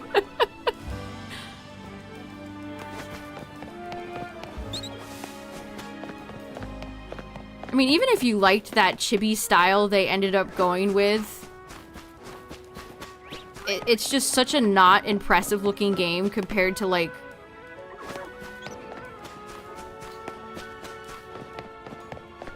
Oh, what's the name of that Zelda game they put out? Like, Echoes of Wisdom. Like, those Zelda games that they started putting out have such nicer lighting and graphics. BDSP just... Yeah, Link's Awakening. Link's Awakening is such a beautiful game. Are you shiny? No.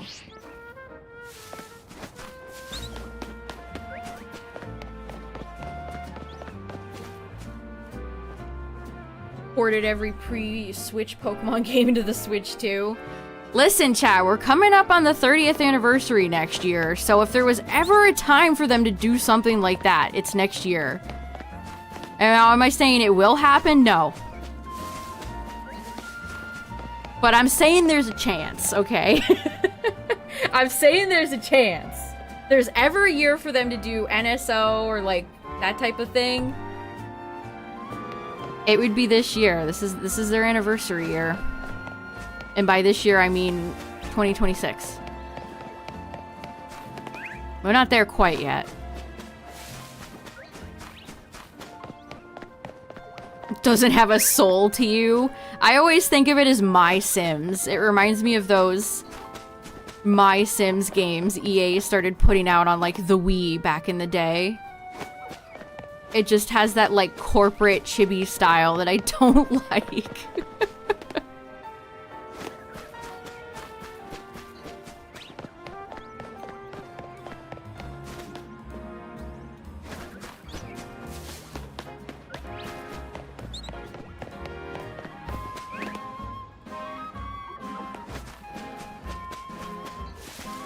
Yeah, Masters will probably take a while to start putting ZA trainers in. They haven't even started making merchandise for new megas yet. I'm sure that will all come in time.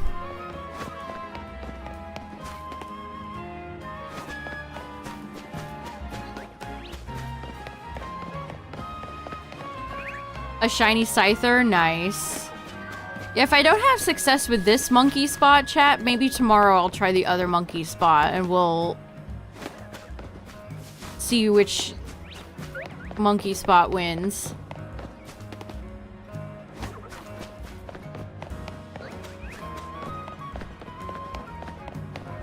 Yeah, today was Wednesday, so it was Walmart Wednesday, which is typically when they put cards out, usually at 9 Eastern. And I was ready. I was waiting to see what they had. And they put up the Prismatic Evolutions Espeon and Umbreon box. And they are charging $90 for it. That's like 20 bucks over MSRP. You can have it, Walmart. You can scalp to your heart's content. I will not purchase.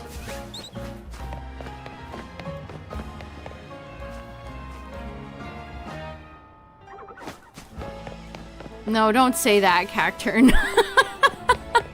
Don't put that evil out in the world.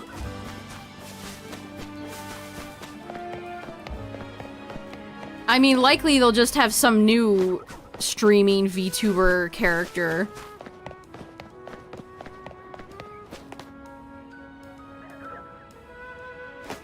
We gotta get a third electric type themed one in a row so we can have our electric streamers, just like we have fire fighting Blaziken, Emboar, Infernape.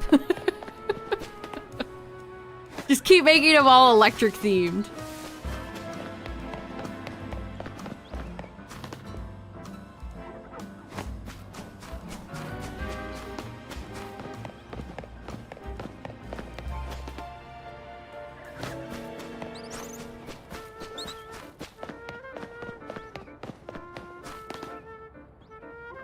My monkeys will not be shiny. Me and my monkey.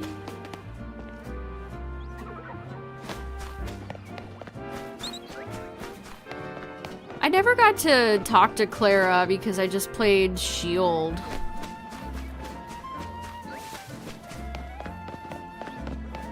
I only ever talked to Avery.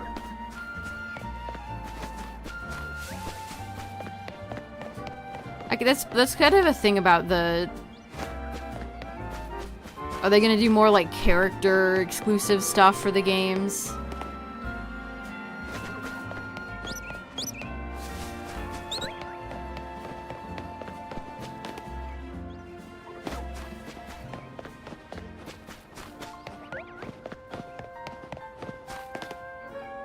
Yeah, Avery was just kind of a dick. I don't really remember anything else. Oh, hello. The Fletchling is helping me shiny hunt.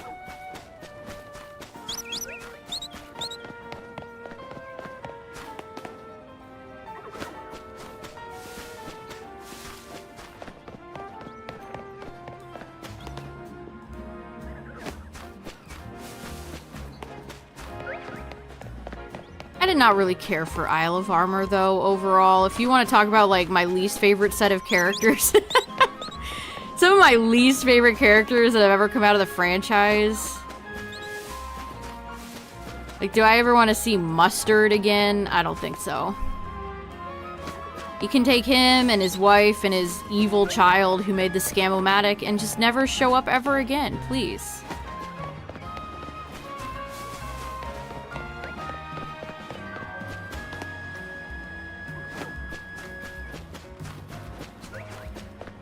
I'll have to look at that. Man, I wish I got Clara instead of Avery.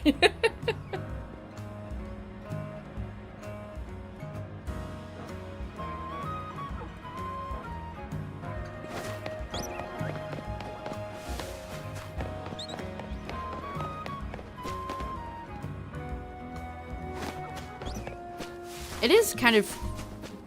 I wonder why they decided to have the DLC. They did this for Scarlet Violet, too. The first DLC is just kind of not related to anything in the main story. You just kind of go to a separate area, catch a legendary, and call it a day.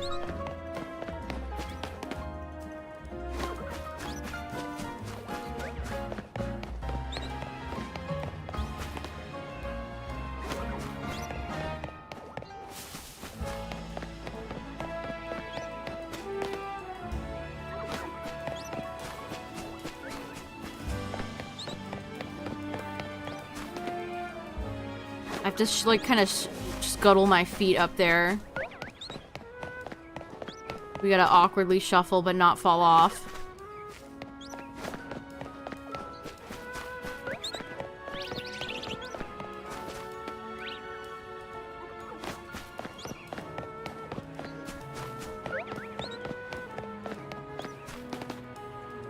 Monkey, me and my monkey.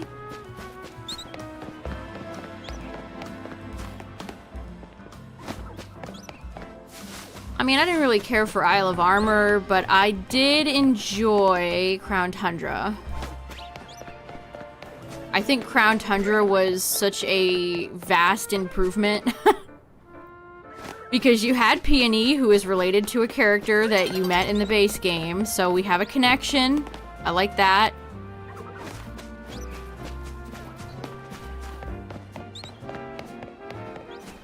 Doing all the stuff with Calyrex was fun. Have a good one, Yeti.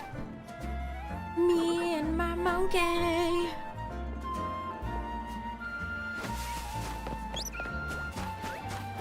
And then we honestly got a connection to Scarlet and Violet because Peony is Penny's dad. Which is fun. You think there'll be any characters related to anybody from Scarlet Violet in Gen 10?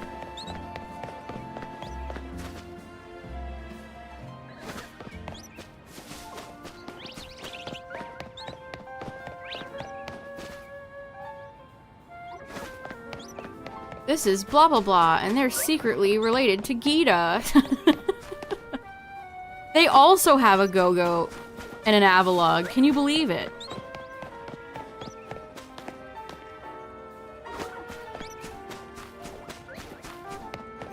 Peony being so much more likable than his brother is so funny. Also, again, Peony's battle theme, one of the best songs. It is such an underrated Pokemon song.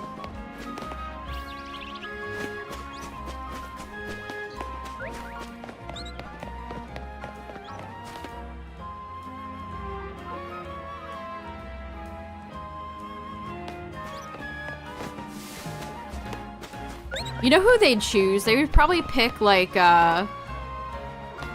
Briar. It would probably be some random character and then they're related to somebody like Briar.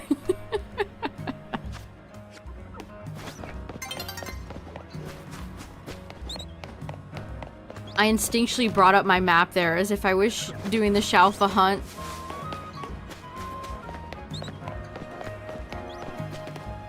Asada Turo brother? That'd be kind of awkward then, because Arvin never mentioned an aunt or an uncle.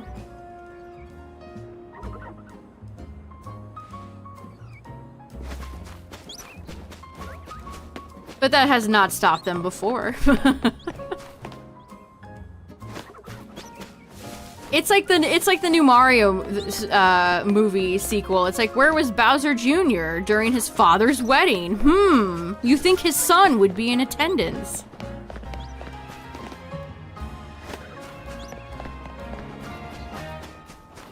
Yeah, every family member just abandoned Arvin. His mom, his dad, his aunt, his uncle, his peepaw.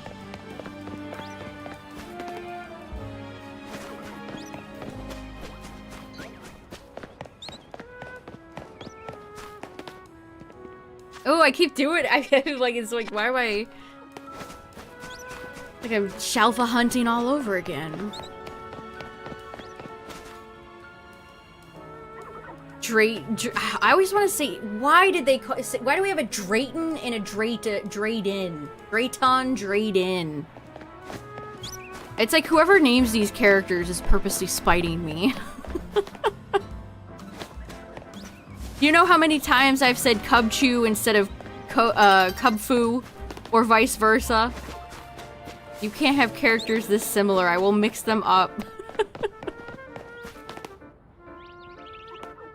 I forgot Kofu existed. It's the big water gym leader from Scarlet Violet, right?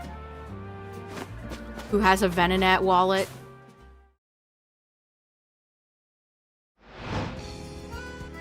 That's what I remember the most, his Venonat wallet. And it's a pretty good choice.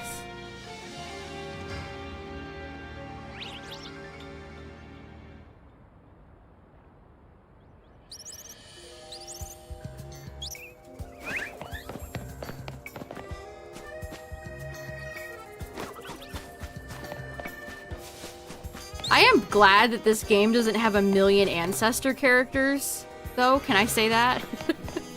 Can I just say?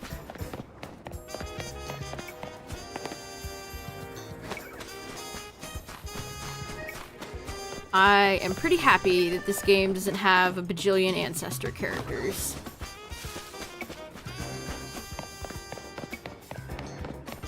I mean, some of them in PLA were fine, but... Again, I think one of my favorite character designs from that game is Adaman, and I don't think he's based off of anybody.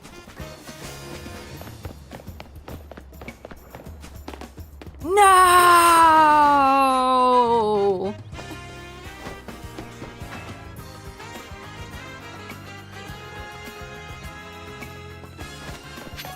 Just kidding, the ladder's here. I remember the ladder's here, everybody. Great news. When I fell down before, I could have just taken the ladder. Maybe I would have noticed if it was marked on my map.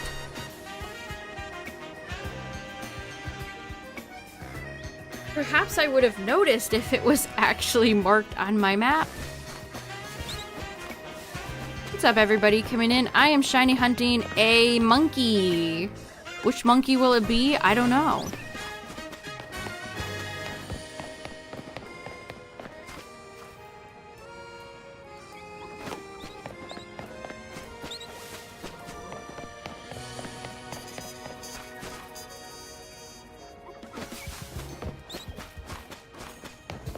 Will I ever have a Pokemon game with a map that I actually enjoy? Hasn't happened yet.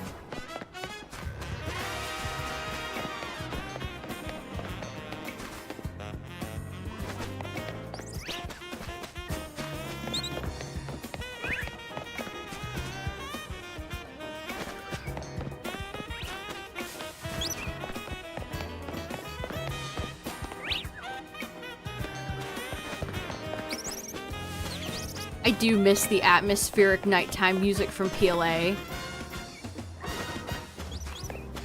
I think besides Giratina's remix in that game, the Midnight track is my favorite. That's probably one of my favorite tracks. Oh, those are such good songs. Both of them. Both of them are such good songs.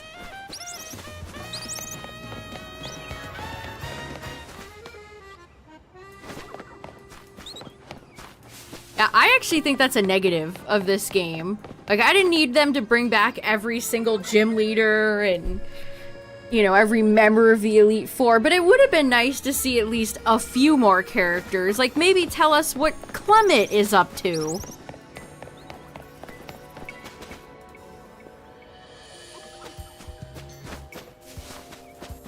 I feel like you could have at least had, like, Bonnie in the game.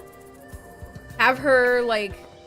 have a mission with her, you do something for her, and she tells you that Clement's off in blah blah blah doing blah blah blah.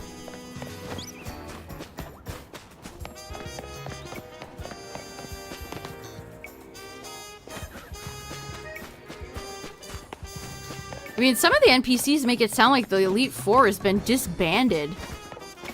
Malva is gone. Cybold retired?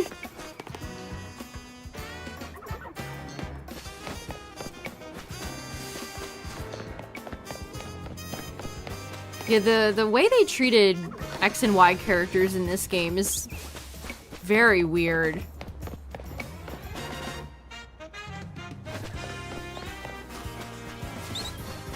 It's like you get a few references like, oh, it's Tierno's sister, I guess. And then you get, what do you get for Trevor?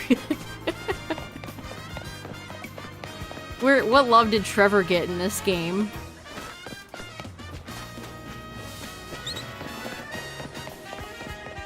Yeah, did Malva take a plea deal? Like Mabel did? Malva and Mabel.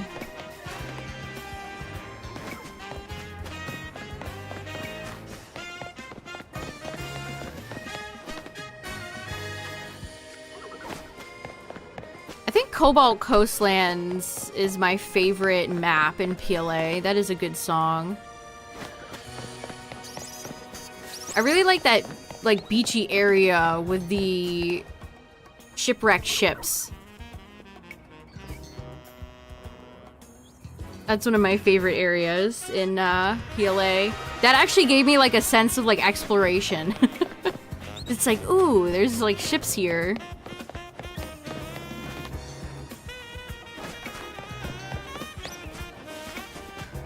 Yeah, I think Malva is definitely like the most interesting Team Flare member, so I was sad to not see her. Yeah, not only did Clement not get any love, but his gym got blown up. Poor guy. How's he supposed to host quizzes in that?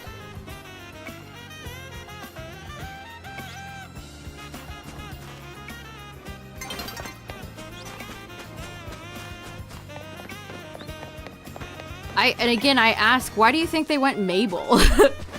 What happened to the rest of the Flare admins? I almost wanted to hear more. Like, what did the rest of those people do?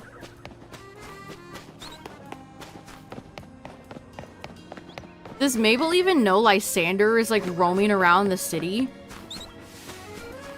And that he's still alive? Does she even know that? I can't remember if she talks about Elle or not.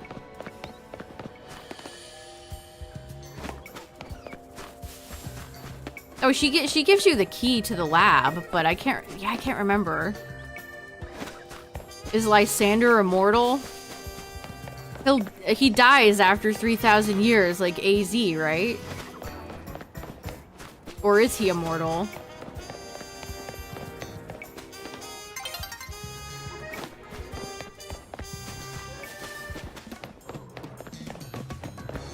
Yeah, I said that, I was like, wait a minute, maybe she does mention Lysander. I can't remember.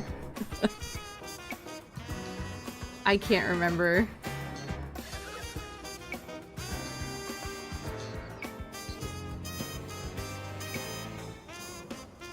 Somebody's calling Mega Zero Aura Zero Aura on my timeline right now. Oh my god.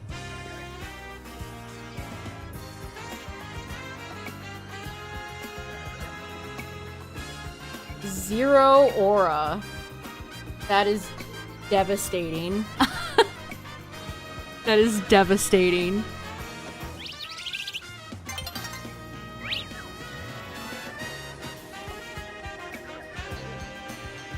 Yeah, I see that. So season 3, they're allowing Zygarde in. Oh no. Glaceon stocks might be rising, chat. Get your ice types ready. Oh no, it's foggy. Makes it more hard. It makes it more difficult to see.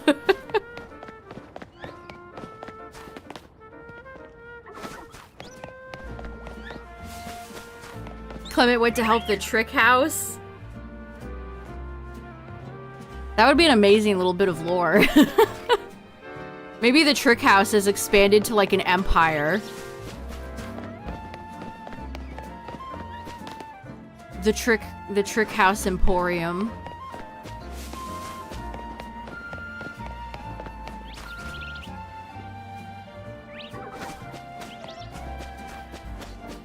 Yeah, great. Now people can run you can run Oh, everybody's gonna have legendaries. This stinks. Oh, safari balls are rank rewards? Ooh. I like that. We're cooking with gas.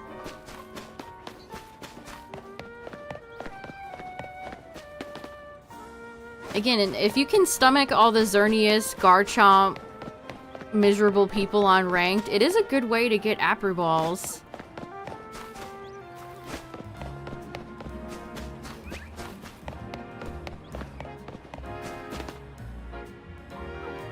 Nope.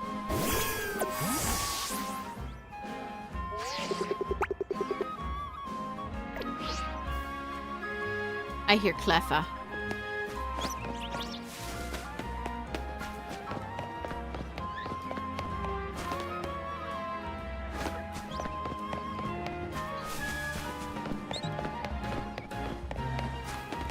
Maybe I'll build. Do I build a Glaceon? Vanillux will rise.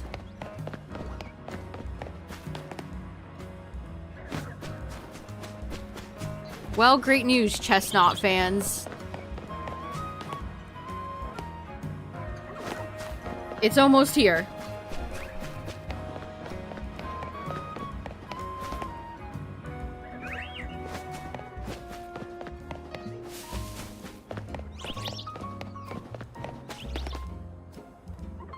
Been using expert belt Excadrill. I really wish Ironhead wasn't so bad. I don't know if I can handle watching my Excadrill chase down fleeing Xerneas until the ends of the earth and then watch Ironhead whiff even.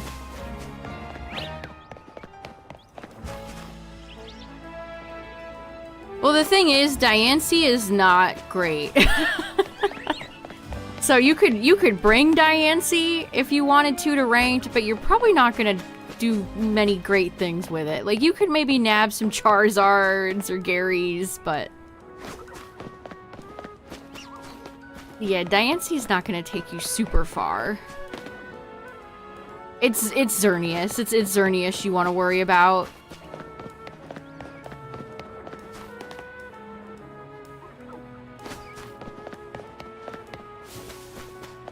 Yeah, if you keep running into Gary, all it takes is one Thunderbolt.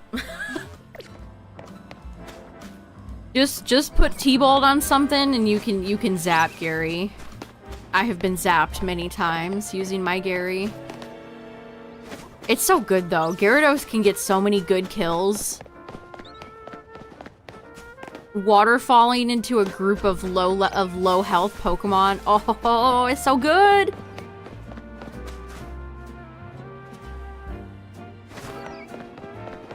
Yeah, poor Diancie. She can't get anything really going. Rock is a hard type to have unless you're like Tyranitar.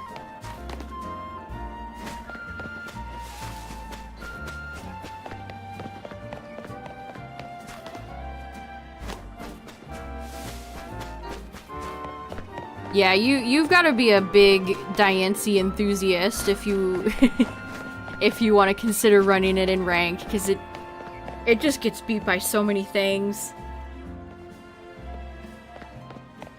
Well, so Diancie just has a weird moveset. It's a pretty peculiar mythical. I've seen a few Diancies, and then in the matches that had the Diancie, I think I saw it for like one time. I think I saw it a grand total of once. Alright, chat. Ads are playing, so I'm gonna get up for a second. I will be right back.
Alright.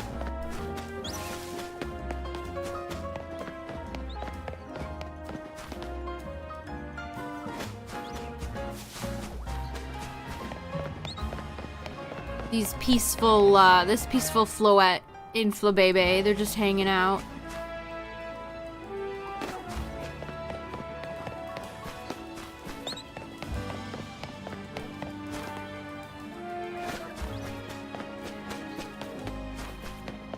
Also, I did put up, there's the video for Zeraora's reaction is up on YouTube, if anybody wants to see the reaction. Not that it's... it is Mega Zeraora. What can be said? Yeah, if you wanna check it out, there it is.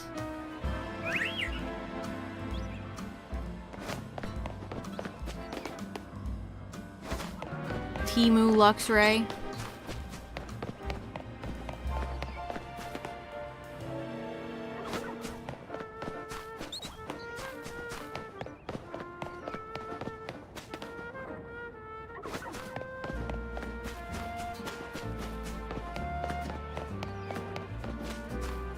The Mega feels less Mega than the rest. It feels like a Smash palette swap.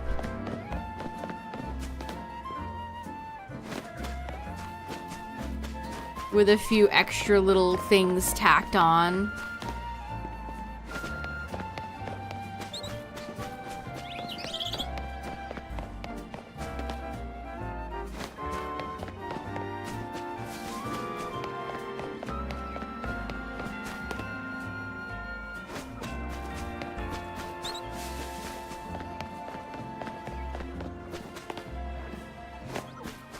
Again, it seems like Zeraora might end up being some type of roamer.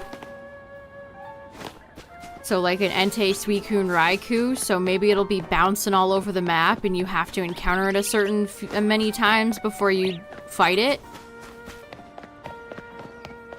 Which we know all of the boss fights in the DLC, that has been data mined. So if you're curious, that information is out there. I think I posted the list in leak discussion in my Discord if you want to see the full list. Could have been an email. Yeah, did they really need to hype up a trailer for that thing? I think we all would have been fine if they just revealed it regularly.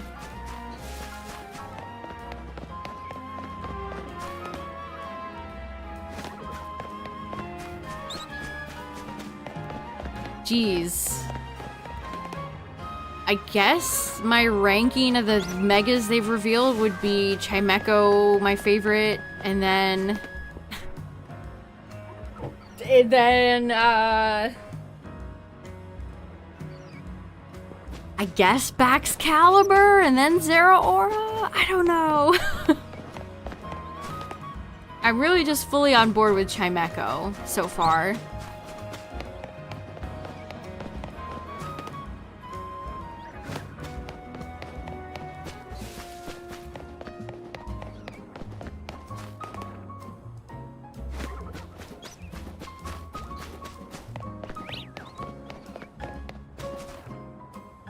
Oh yeah, I forgot about the Raichu. I still don't know how to feel about them.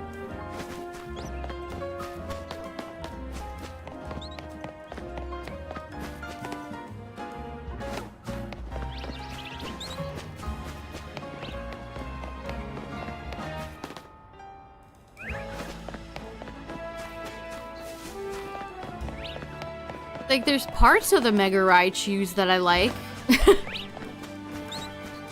Like, there's some aspects of the design that I think is kind of neat, and then there's some that I'm like, well, I don't know. Yeah, Cacturn, I agree. I did think they looked better in that last trailer we got in-game.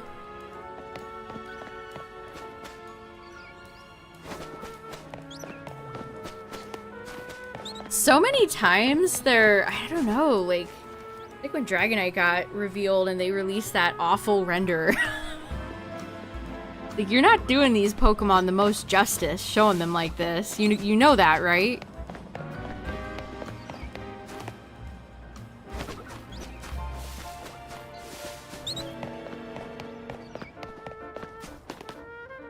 Well, I have my Shalfa Pikachus ready.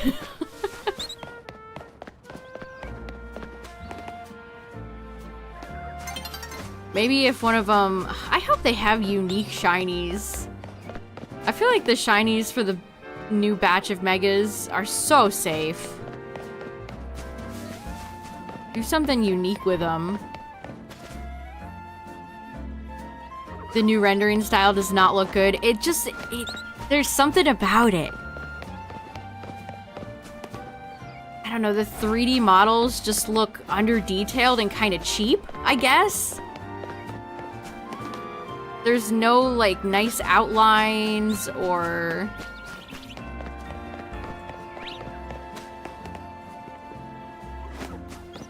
I don't know, I think for me personally, I would just always prefer, like, a nice 2D Dreamworld art over a 3D model, but that's me. That's just me.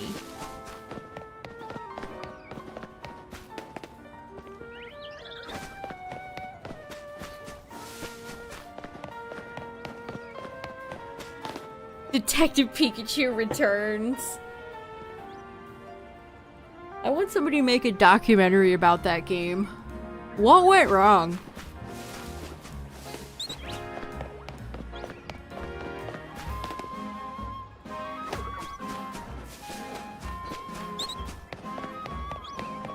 What exactly happened with that whole project?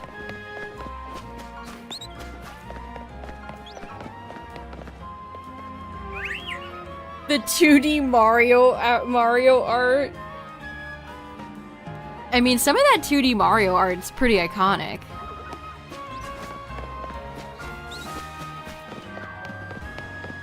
One of my favorite pieces of Mario art is where he's just like laying back on a couch. I don't even know if it's official. It looks official. It doesn't look like fan art. But Mario's just like sitting back, chilling on the couch.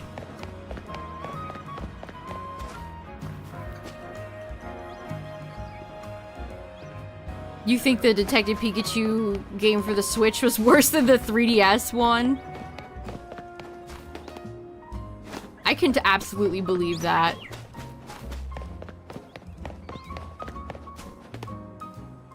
I think there's a reason Detective Pikachu Returns was kind of quietly swept under the rug. They showed it off in like 1 or 2 Nintendo Directs and then just kind of dumped it out for a low price and then called it a day. I specifically remember thinking with the sequel to Detective Pikachu as well, there's no modern Pokemon in it. Like, the game was in development for so long that they didn't put any Gen 9 Pokemon in there. It's all... wasn't it Sword and Shield? We were like, how many years into Scarlet and Violet and they're putting out a game with a generation behind Pokemon? Like, it just...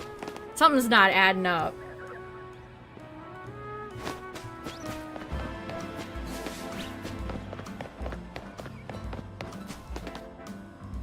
I don't even know why they greenlit a second Detective Pikachu game. I don't think we really needed that. You know, I'm not a big Detective Pikachu fan. So maybe the fans were clamoring for more, but... maybe they shouldn't have. Actually, are there big Detective Pikachu fans? That's not anything I ever see any huge arguments for.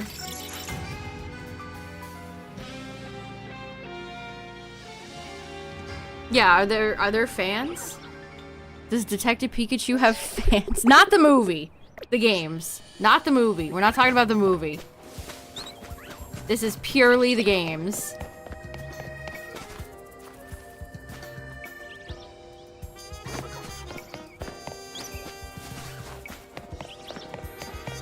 Again, it's something where if they had the right, like, writers and team behind it, I feel like Detective Pikachu could have been an absolute slam dunk. But it seemed like they were really just targeting young children and just didn't care to put a ton of effort into the games.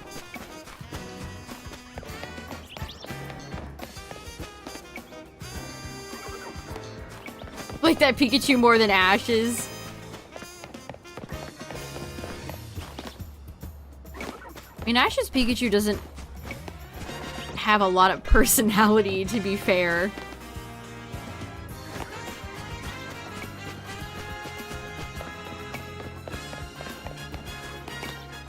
Understandable choice, honestly.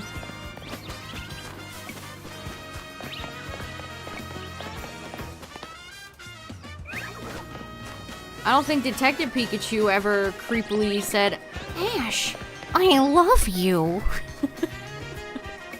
Whatever lie they gave Pikachu in that movie, it haunts me.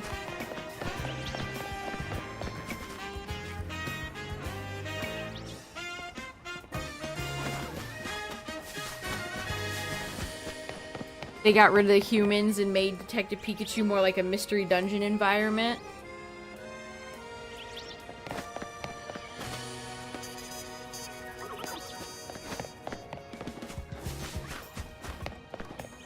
If they had leaned more into the comedy and made it more of like a comedic game, I think that would have worked as well.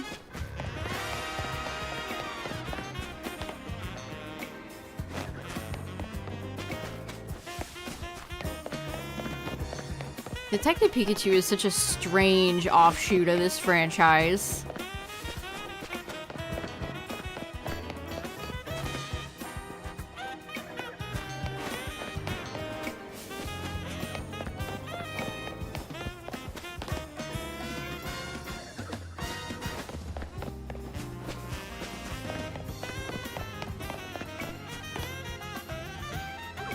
I miss Pokemon. I mean, I do miss Pokemon spin-off games that weren't mobile games.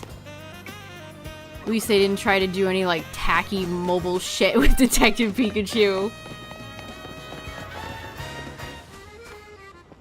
Yeah, if you lean fully into, like, the buddy cop comedy angle, I feel like those games could have had a broader appeal. Instead, they just seem to be targeted towards younger children. Which, I mean, there's nothing wrong with that, but this is a franchise that has an all ages demographic, and to only target youngins, the babies, seems foolish to me. What do I know?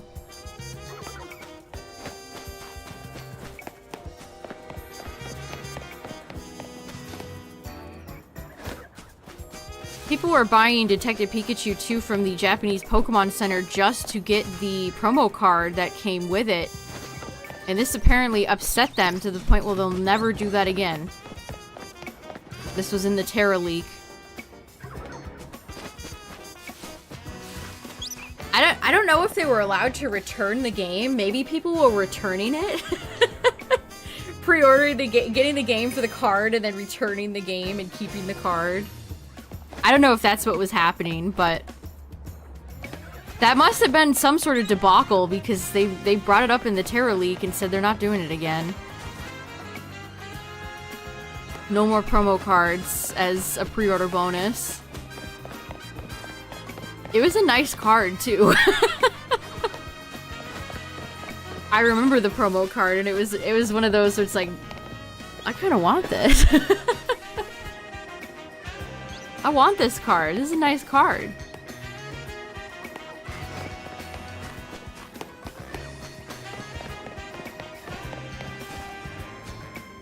Oh yeah, the Happy Meal debacle that happened in Japan earlier this year.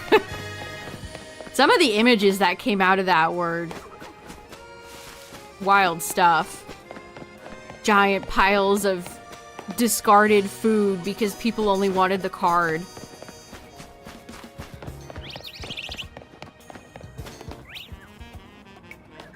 People were just going in, buying meals, and then throwing them in the trash. Because they just wanted the card.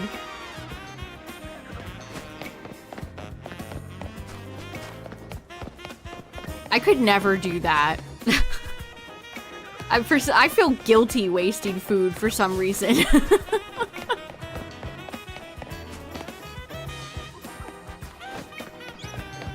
If I were to just go in and buy like 1,000 Happy Meals and just throw them away, that would feel so wasteful. I would feel terrible doing that.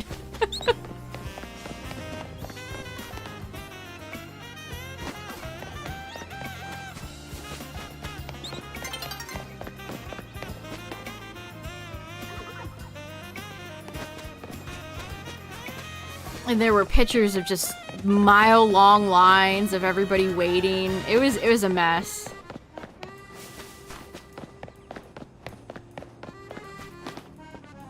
This goes to show you, chat. Scalpers will scalper no matter where, no matter when. No matter what part of the world you're from. No matter where you are, unfortunately, scalper's gonna scalp.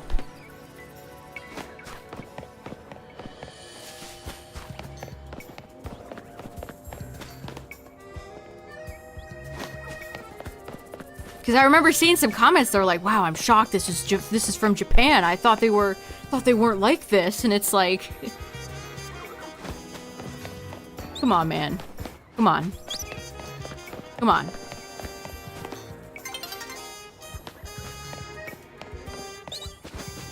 It was a cute Pikachu card. Pikachu had a little burger.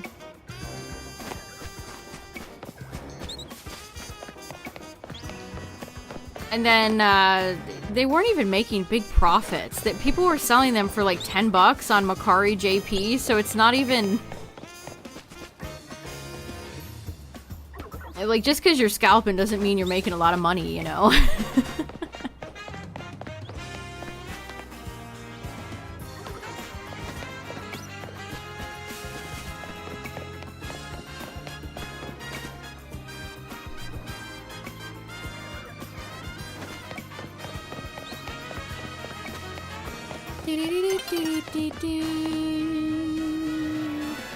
A new day is dawning.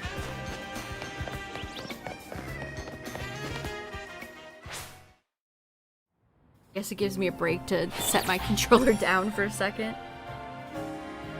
The game has nice planned breaks. So consider it.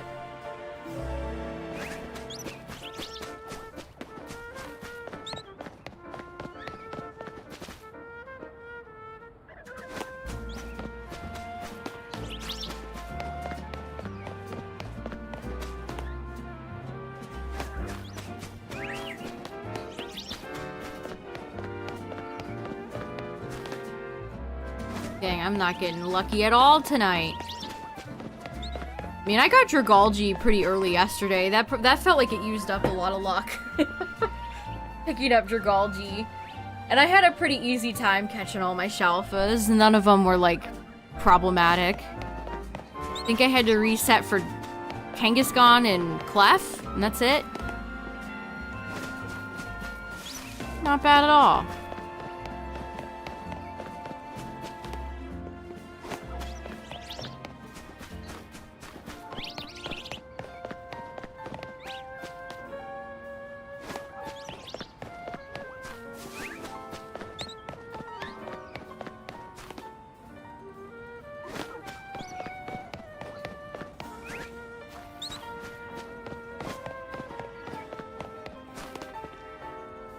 Usually the Japanese version of the game comes with a little art book, and I actually have the art books for Scarlet Violet.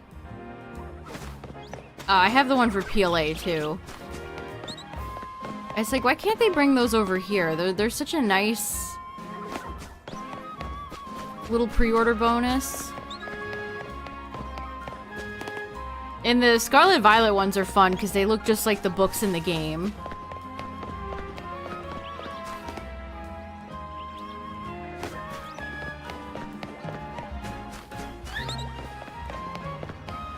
And then PLA's has Arceus, Mesprit, Azelf, Uxie Uxie. And I think they're unknown on the cover. I can't remember.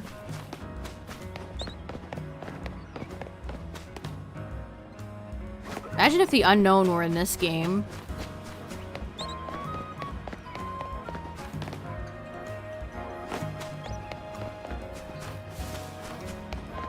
I kind of miss them. I miss the unknown. I'm a fan. I like them.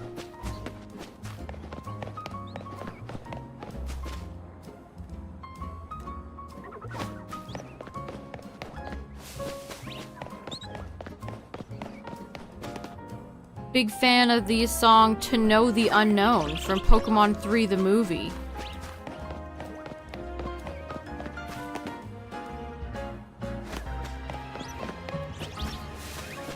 I wish they'd bring back the little puzzles they had in the Ruins of Alph, where you do like the little Kabuto, Aerodactyl, the fossil puzzles. Or Ho-Oh. Again, I just kind of miss puzzles in general from these games. The transition to 3D has just meant the loss of the majority of puzzles that have ever been in the franchise. No strength puzzles, no surf, you know, like navigating the currents on surf in Gen 3. No ice cave puzzles, nothing. No Team Rocket panel puzzles.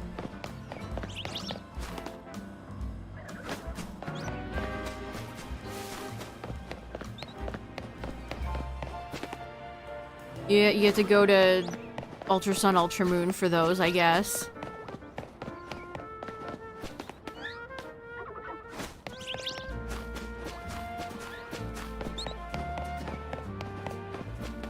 The riddles in Crown Tundra, I don't think I enjoy those as much.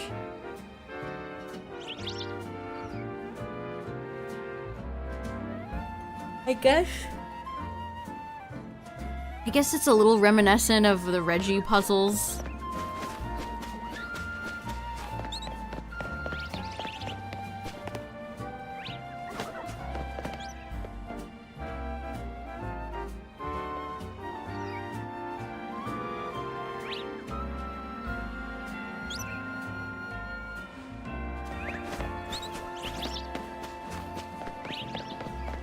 Other open world games have plenty of puzzles in them. Why can't this one? Or Scarlet Violet, Gen 10.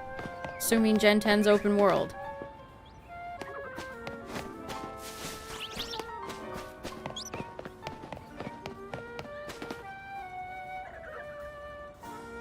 I can hear him.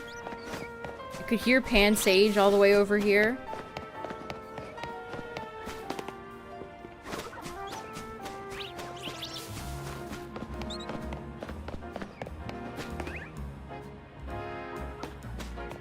The unknown hints. Honestly, I had a lot of fun catching all of the unknown when I played through Pokemon Gold for the Retro Achievements challenge set. I really didn't think I would enjoy catching all the unknown, but I did. It was weirdly fun.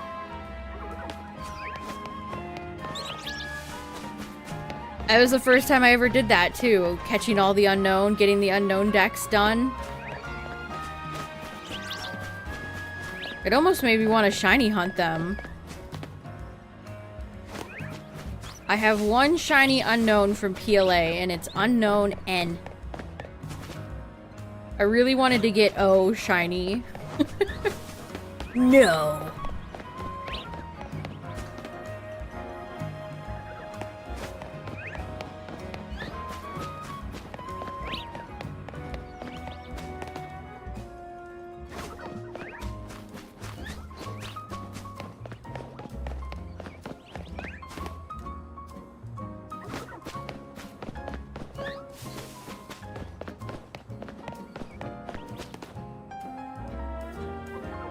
What is my favorite unknown? What's the best unknown letter, chat? I always get a kick out of unknown F. F to pay respects. I've always liked the unknowns they added in Fire Red and Leaf Green! Exclamation and question. If this was that Game Freak that made Fire Red and Leaf Green, I feel like we'd get like a hashtag unknown.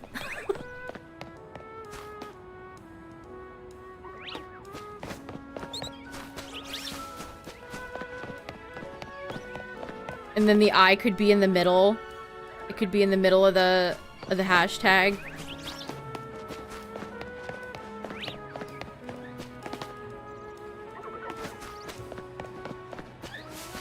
Unknown dollar sign would be pretty funny. But then that wouldn't work because...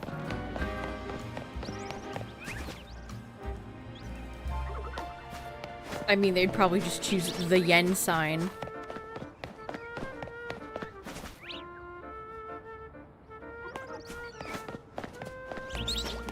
Unknown emojis.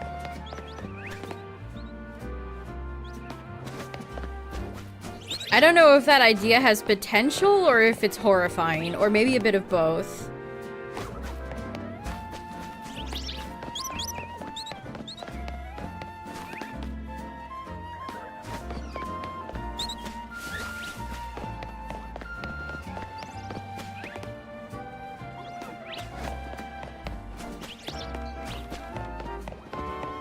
What's this guy's view?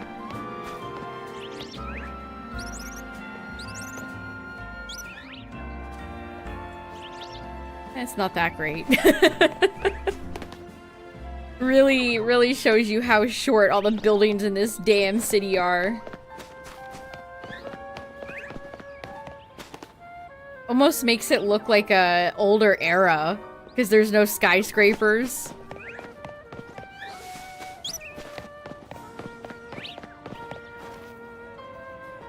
Every city has to have some, like, modern, godly, like, god-awful looking, skyscraper in it. Are you even a real city? Like that awful, skinny, pointy skyscraper in New York City that's facing Central Park. That's the type of building I'm talking about. The type of building where you can tell it costs like billions of dollars to make, and then the people that live there all make like 8 figures. That type of building.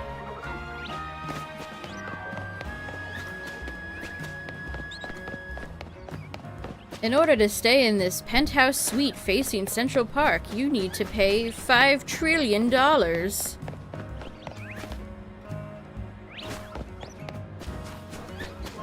We don't even have a place like that here. Unbelievable.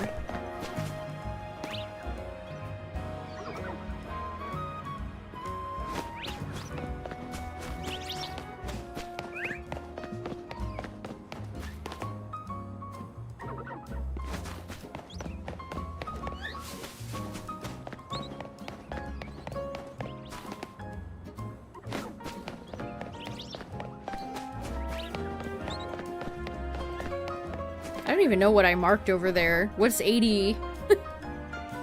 What did I mark over there? It must have just been nothing.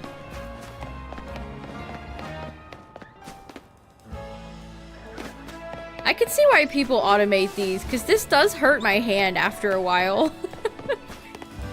My hands have been holding this controller going back and forth for almost 3 hours. I think we'll definitely try out the other monkey spot when I do this hunt again. I mean, I do just kind of want the alpha, to be perfectly honest. I do just want alphas. Oh, I don't know. Is bench method even interesting to watch? I can't imagine that it is. We'll see, we'll see, we'll see. I want to keep doing ranked, but I kind of don't when Xerneas is around.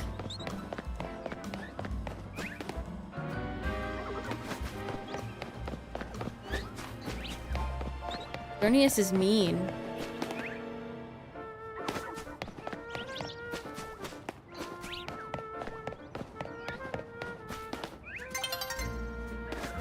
I wonder how many times the sun has set and risen in the amount of time it's taken me to do this hunt.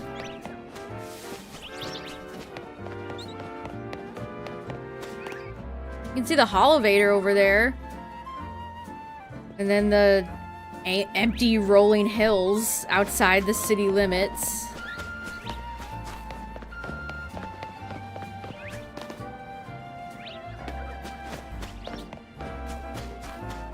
It would have been neat if you could see the train leaving and arriving from somewhere in the city.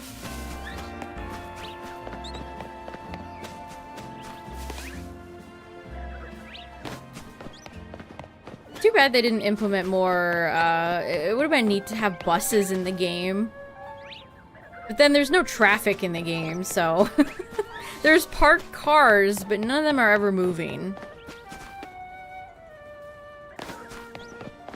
Okay, it's orange creamsicle colored out. We're just gonna hang out on the bench for a second.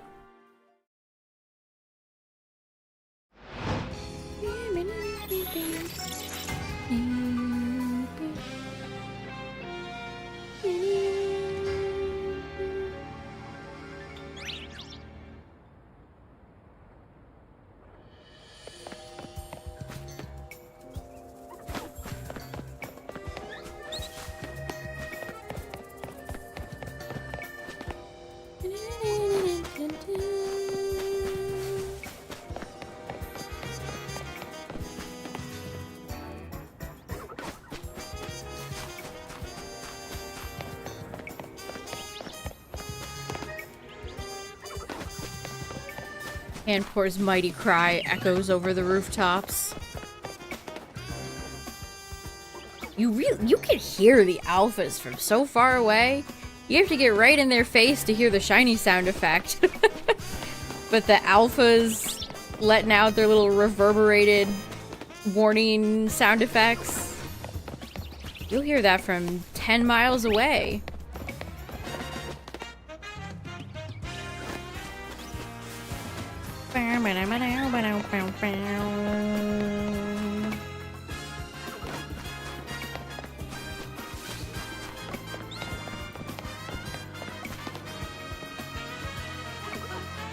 I really like the fog in this game. I want them to bring back more stuff like that. I'm such a sucker for dynamic weather. Or just, not dynamic, but... I love weather in a video game. I love me some weather in a video game. Yeah, CB, I played a little bit of it for the test, the global test ride. It was fun, but I don't know if it's a game I want to shell out full price for. I might wait for it to go on sale. Or maybe I'll ask for it for Christmas.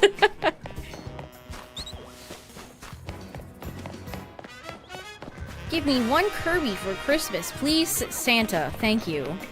You think Santa will give me a Kirby for Christmas? I'd do anything to get cast form back. Bring him back. Yeah, they should have wins, Cacturn.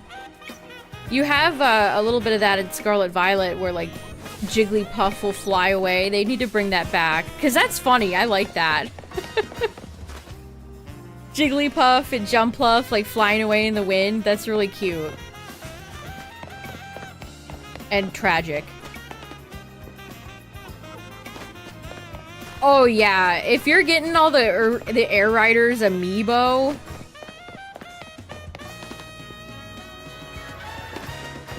You have more money than me. What is it, like 200 bucks for all those, amiibo? Was that shiny?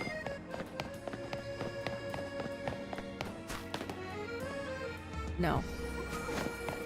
Bramblin. I miss Bramblin.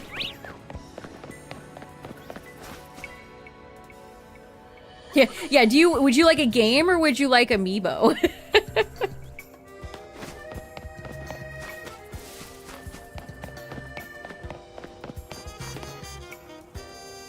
I saw somebody, it's funny, I was recommended the Amiibo subreddit the other day, which is a subreddit I used to frequent a lot, because I used to collect Amiibo, so it was like reuniting with an old friend.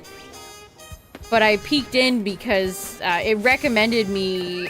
One of the top posts in there is that they're complaining about the Kirby amiibo prices. I thought that Pidgey was shiny for a second. And there was somebody in the comments that said that they're gonna buy all of them multiple times so they can have different variations of each one, and it's like, wow.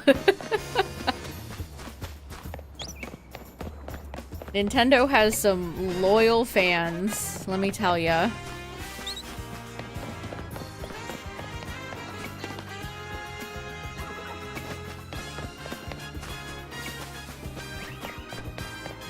Dropping hundreds of dollars on interchangeable Kirby amiibo.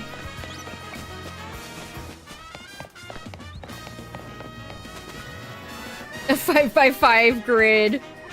That's probably what that guy's cooking up. He's cooking up the grid.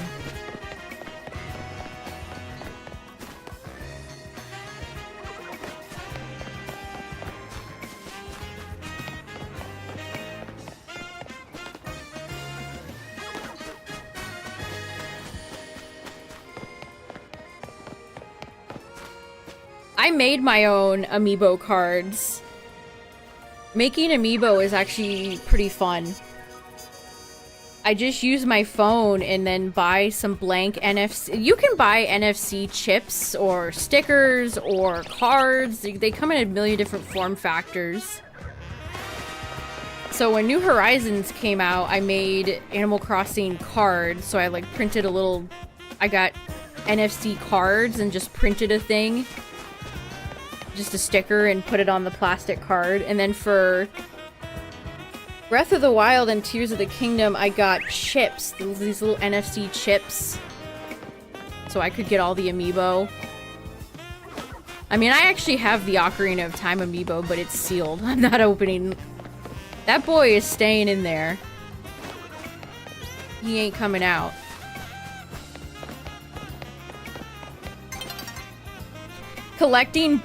Just collecting bird Pokemon sitting cuties would, like, bankrupt your average person.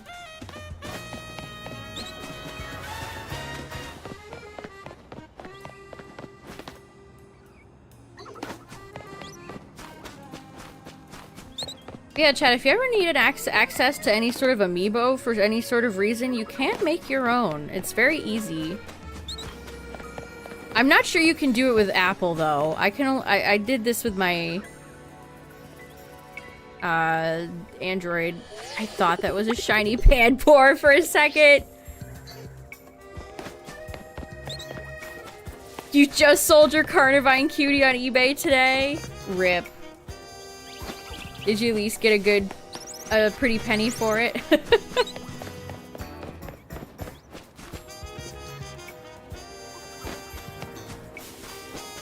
I mean, for me, that's all part of collecting. Like, part of collecting is sometimes just deciding to sell stuff.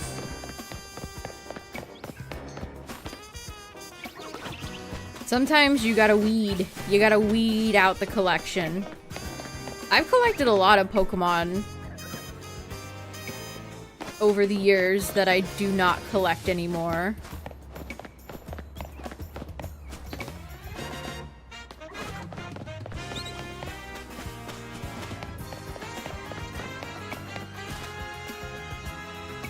Speaking of sitting cuties, I noticed the Pokemon Center just restocked the Aerodactyl sitting cutie and it's already sold out. Did this game make more Aerodactyl fans?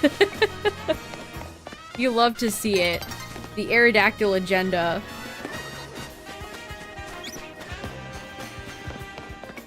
Yeah, the problem with stuff like that. Like, how would I ever sell my Slowpoke? Not that I ever want to or am going to. But when you have items that big in a collection, it's just a ginormous pain in the ass to ship them.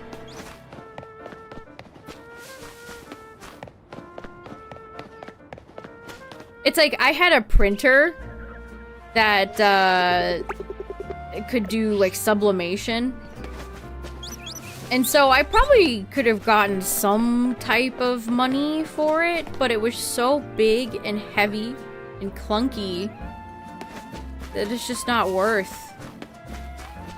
You got a shiny Alpha launcher? Nice! That's a great one.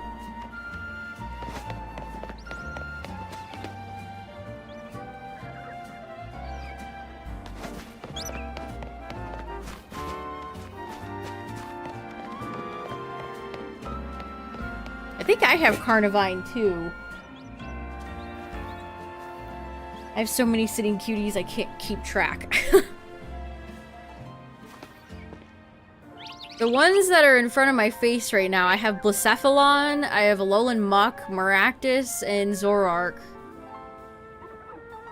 Are all right in front of my face on my desk.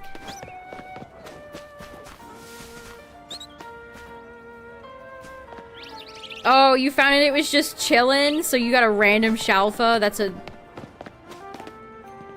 That's always a fun experience. Everybody loves the random Shalfa. Let's see, who else do I have? I have Nidoking, I have Cacnea, I have Beautyfly and Dustox. I do have Aerodactyl. The Aerodactyl sitting cutie is cute.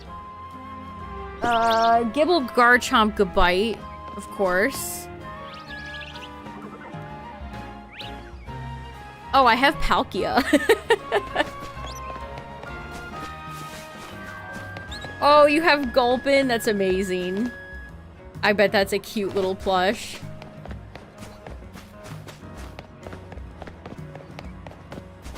I really like Blacephalon.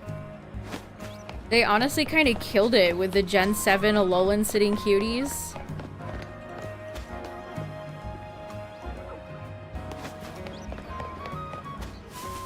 Gulpin and Swalot are so underrated.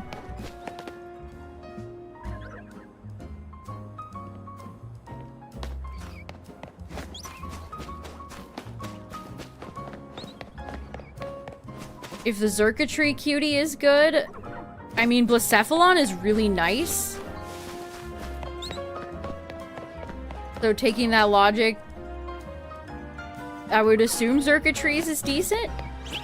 I mean, sometimes there are some sitting cuties in a gen that's like, Like, I don't like Tyrantrum sitting cutie that much. I think he looks a bit, derp.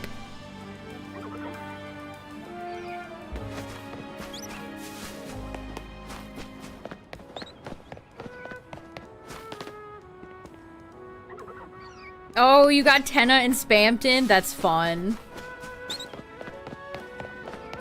I wish Fangamer wasn't so expensive. Those are nice plushies, though. I have, Lancer. I have the Lancer plush that they made. I have the Lancer pin where he's on the motorcycle, too.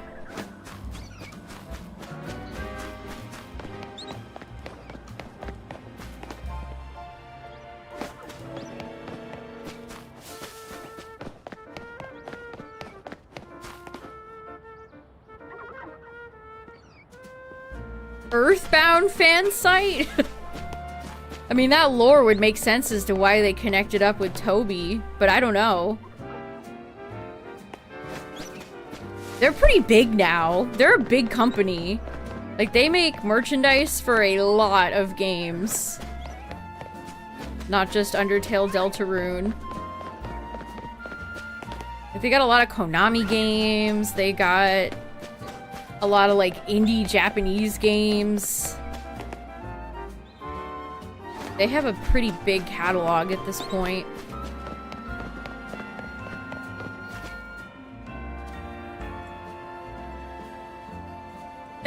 Spamton's alive!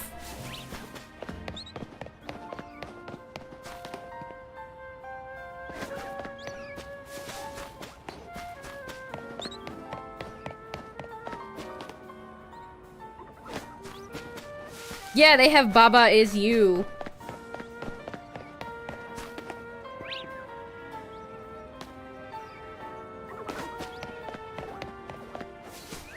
I have the Ralsei shirt where he's like in the flowers. That's a cute shirt.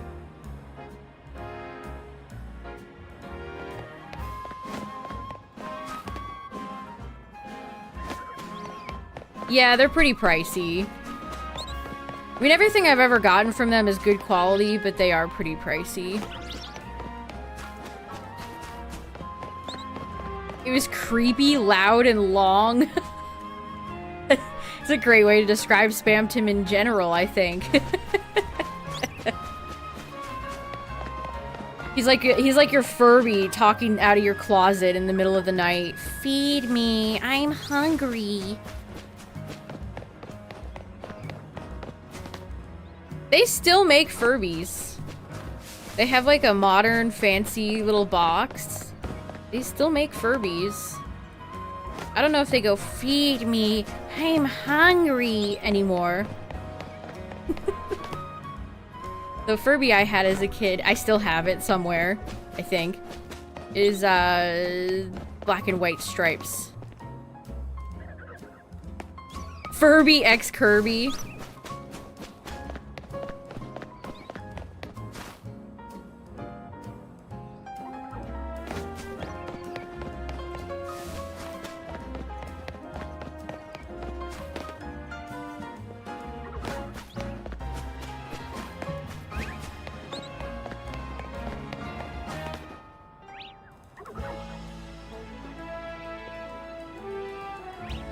Aren't there, like, little, hidden things in some of those plushies, too?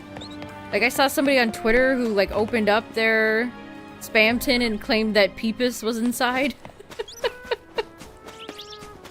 Always gotta have your Peepus on you. For Boo Boo.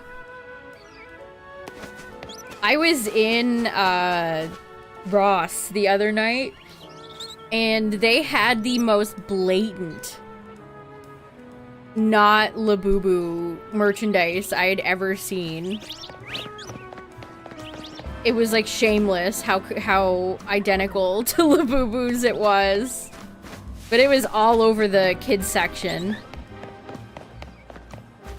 They actually have a decent amount of Pokemon stuff there if you need like a cheap Pokemon gift.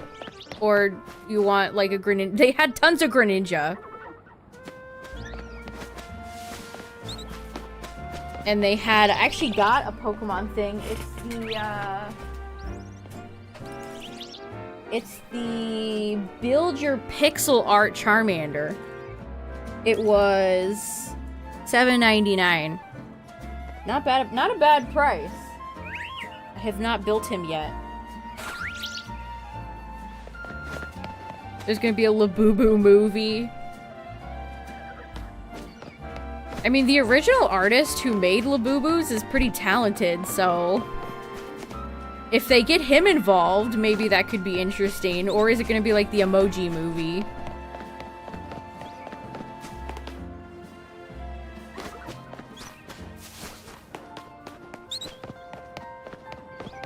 Yeah, Funko's actually doing kind of bad right now.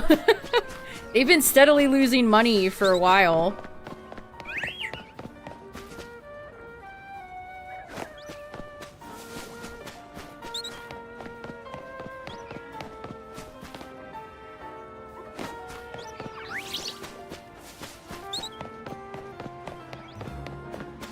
Oh, it is Sony? I was joking about the Emoji Movie. It was just a joke. I was just joking.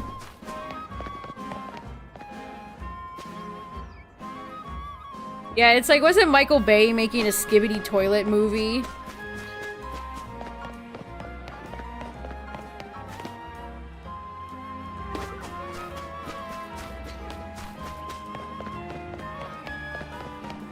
It's just like games. Movies and games, they take too long. By the time they're done, thing is not relevant or popular anymore. Usually. Sometimes thing relevant for a long time, but sometimes thing not relevant. Usually thing not relevant when you take years and years to make a movie or a game.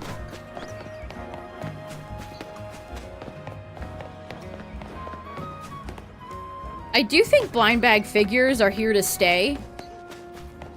So the fundamental idea of the Labubu will still be popular, at least. Transformers. Aren't they making a new Michael Bay Transformers? We can't have anything original ever again. Chewbacca mom. Worth every penny!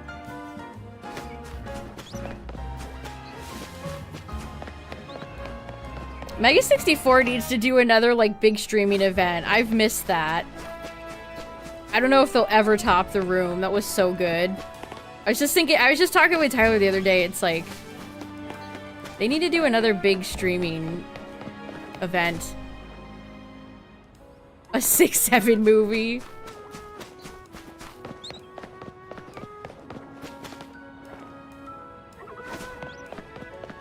The children will love this, says John CEO.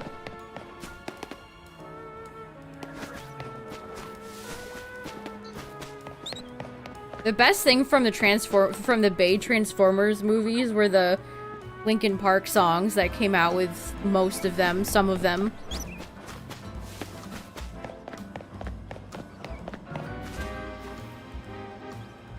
Also, it's funny too, you bringing up Cinderella. Besides all the Pokemon toys that Ross had, they had some actual, like, Band Presto Bandai figures. Like, they had some actual, like, anime figures from Japan in there, and it's like, whoa. That's kind of wild to see.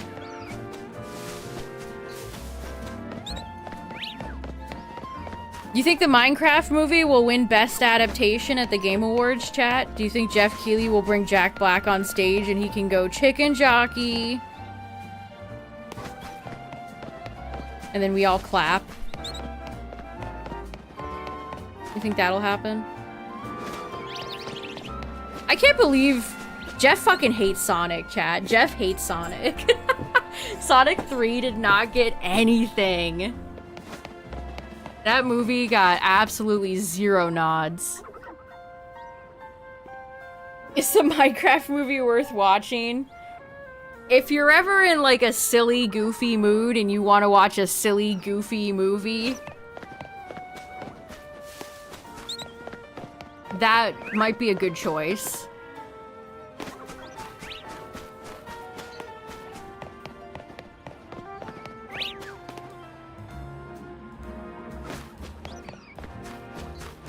I mean, I feel like Keighley cares about games. He obviously loves the medium, but, you know, he has his own likes and dislikes just like everybody else. I don't think Sonic or anime games or Pokemon, none of that appeals to him.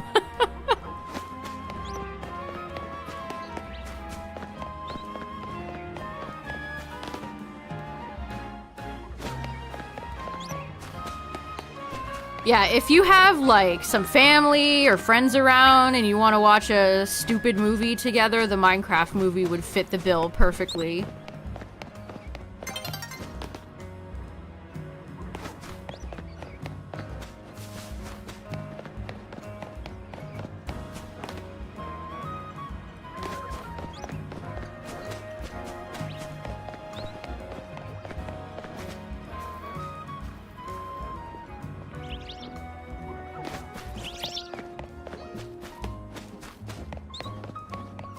What else did they even nominate for Best Adaptation?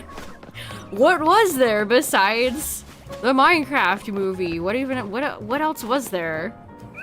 Arcane is over, so they wouldn't put that in there. I'm gonna have to Google this. Best Adaptation Game Awards. Front and center, Minecraft movie. Okay, a Minecraft movie, Devil May Cry. Didn't people not like that? Wasn't that not faithful to Devil May Cry, and the guy who runs that show is like a weird dude? The Last of Us Season 2, didn't people hate that too? Until Dawn, I think people also hated that. And there was apparently a Splinter Cell show that I don't think I've seen a soul mention. Wow, that is a cooked category.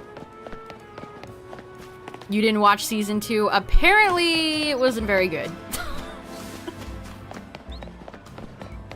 I did not see a lot of positivity over Season 2.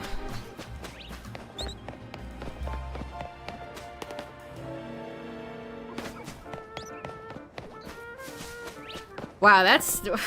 What do you even pick here? Maybe the Minecraft movie really will win. Like, what else is there? Yeah, it seems like it kind of is stacked for Minecraft to win. I doubt they're gonna bring in, like, The Last of Us 2 actors. They probably can't get Pedro in. But I bet Jack Black would say yes. I bet you he would say yes. Because Jack Black and his kids like to game, so... Oh god, that was awful, Cacturn. People really thought that song was gonna get a nomination. Please, be real. Be so for real. What's up, Silver? Yeah, Jack Black would absolutely say yes. In fact, I don't know if he's ever been in the Game Awards before, but it seems like a natural fit. It seems like a natural fit. Also, heads up, chat. I think ads are gonna play, but they're gonna be the last ads of the night. Yeah, are they gonna? Is Jeff gonna bring back the Muppets? The Muppets need some representation after what happened this year.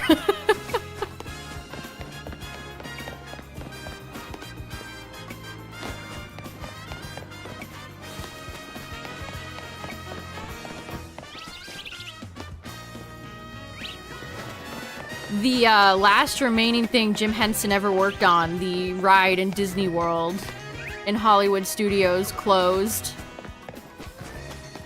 Jim Henson's company was the headquarters. Wasn't that bought out? There's a few things that happened this year with them.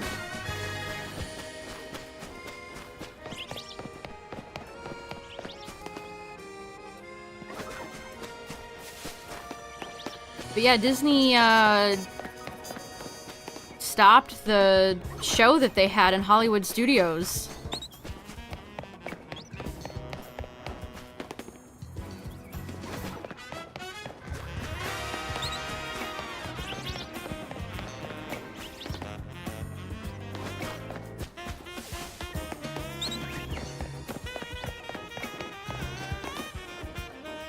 Good night, CB. Have a good one. I will probably be going to bed soon. Well, not bed, but stop streaming. Soon. The dummy Spider-Man. That is... I see clips of that every now and then, and every time I see it, it makes me chuckle. Every single time. It makes me do a little hee-hee. Oh, I would have killed to be there the day that happened. What a funny story. If you don't know what I'm talking about, in Disneyland, because they can't have Marvel and World. In the Marvel Land in Disneyland,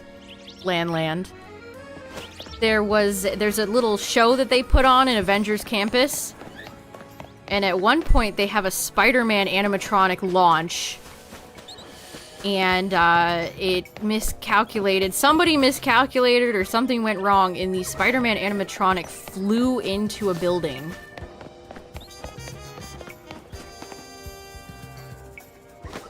In the middle of the day at Disney World, at Disneyland, not World. So, a ton of families and kids and all the staff, everybody got to watch Spider-Man's animatronic crash into the building. Oh, that's so funny. There's, if you look up like Spider-Man Disneyland animatronic, I bet you'll find it.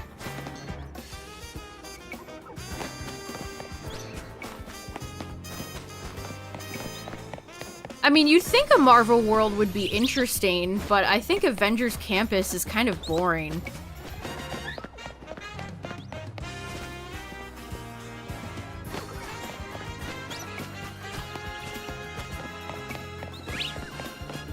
Yeah, just like the real Spider-Man, he's always crashing into buildings. Usually getting thrown, but still. That's what always cracks me up when people say they love Spider-Man or Spider-Man's their favorite hero, because Peter's always going through some shit. I think Spider-Man is one of the superheroes I would want to be the least. Nothing is ever going right for that poor guy.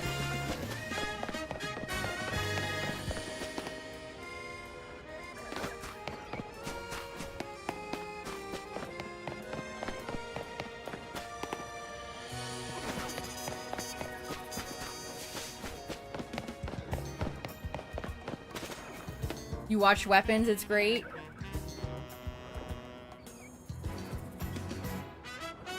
Have I seen a movie this year in theaters? I don't know that I have. I'm not a big movie goer.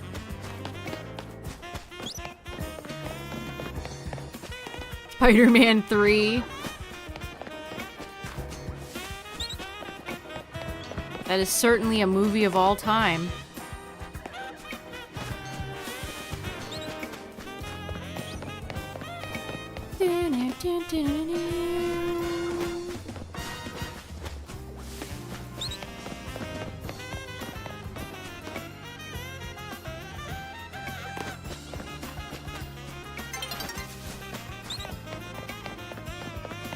Mars needs moms.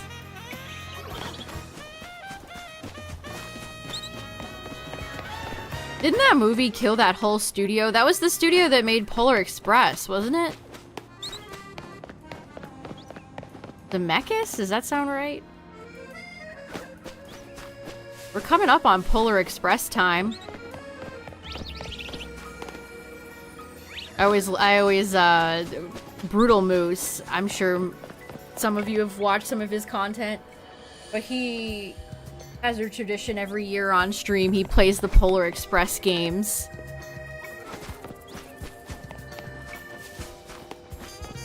One of them has the most weird liminal vibes.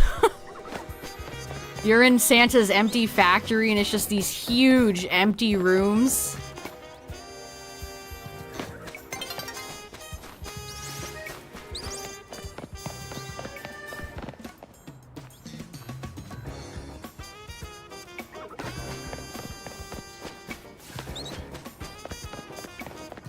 Annoying dweeb.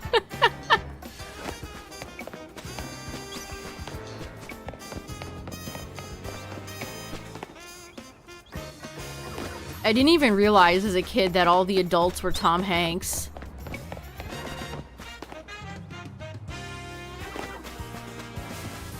I think did I ever have the book? I remember the book, but I don't know if I have it in my collection of childhood books or not.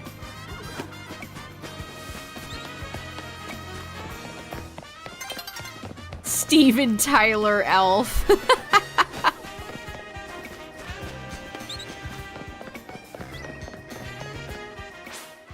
People crave movies about trains.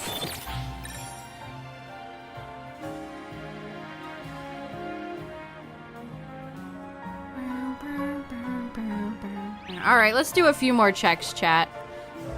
Let's do a few more checks.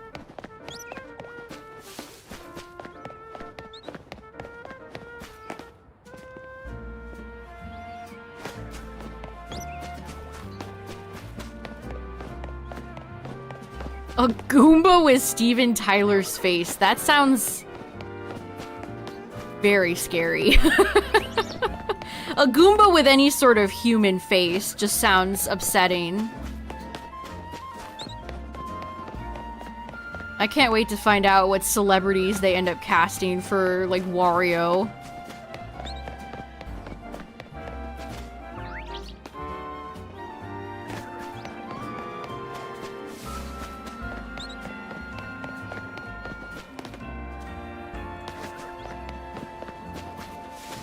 If that movie isn't chock full of Galaxy songs and nothing but Galaxy songs, I'll be happy, but it likely won't be if the first movie is anything to go by.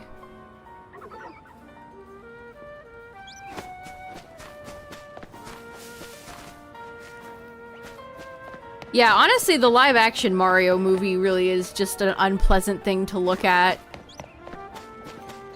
All the Goomba men in their tiny heads, but human bodies. Certainly a choice. Pink Pony Club.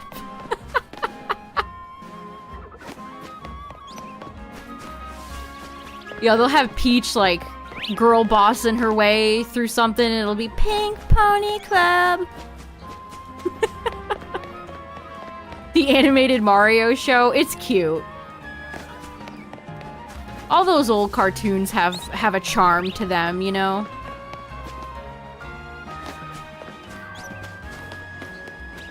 I kind of miss when we would get cartoons like that. We just don't anymore.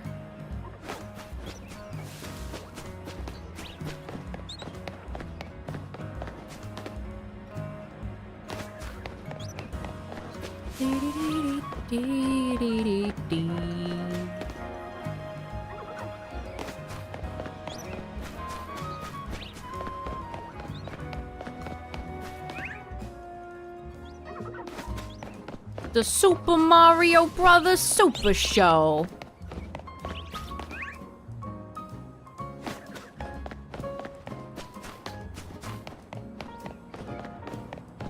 Also, is Yoshi gonna talk? Like, we haven't really gotten a Yoshi reveal.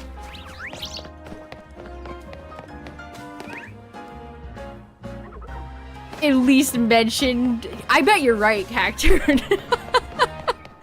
The crazy thing is that I bet you're right. Like, I can just picture the boardroom, and they're like looking through the top 100.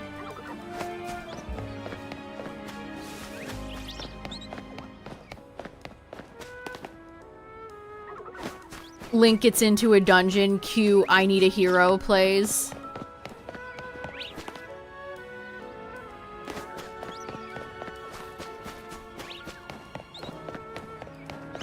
That's one of the only reasons I'm mildly interested in the live-action Zelda, just because I want to hear some of those some of those tunes in the movie theater.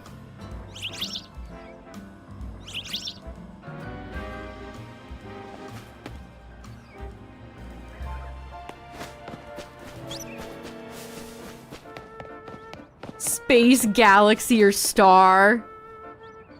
Elton John's Rocket Man.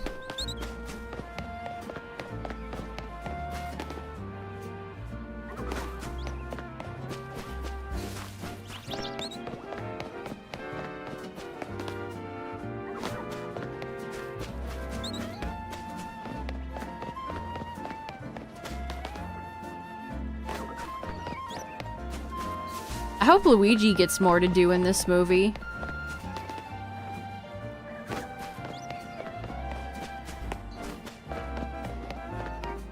Luigi wins by doing absolutely nothing!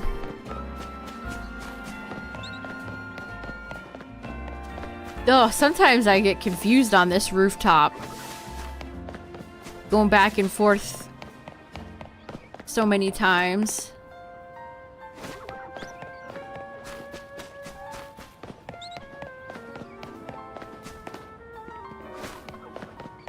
Can't you just imagine Luigi and Mario, they're blasting off, they're going to space, and then Rocket Man plays?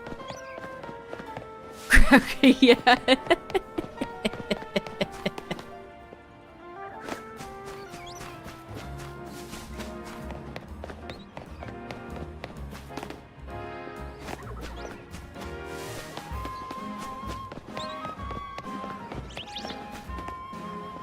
I mean, there's gonna be plenty more trailers for the movie.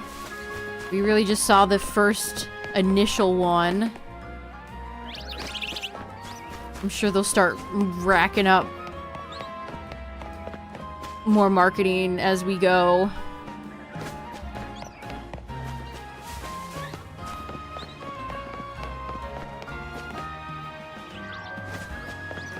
I just hope it's better than the first one.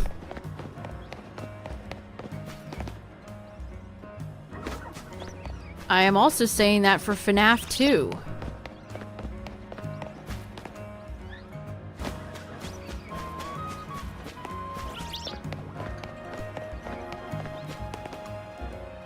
Alright, chat, let's do like 5 more checks. If you had 5 shots, would you get a shiny monkey? 4 shots.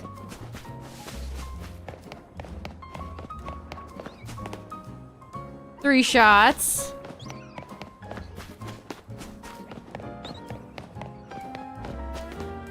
Two shots.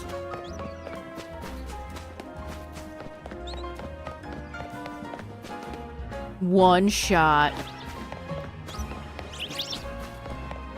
That would have been nice, Cacturn. Because this is not... This makes me feel like I'm playing a Sims game. That would have actually been really nice if they had decided to do that.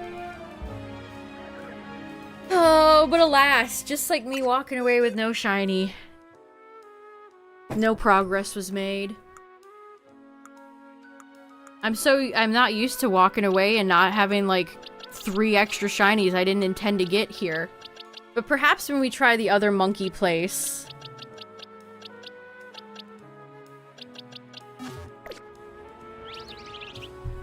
my luck will be different. But who knows? Maybe I'll do, maybe I'll swap around. Maybe we'll do, like, monkeys one day and then Fennekin or something.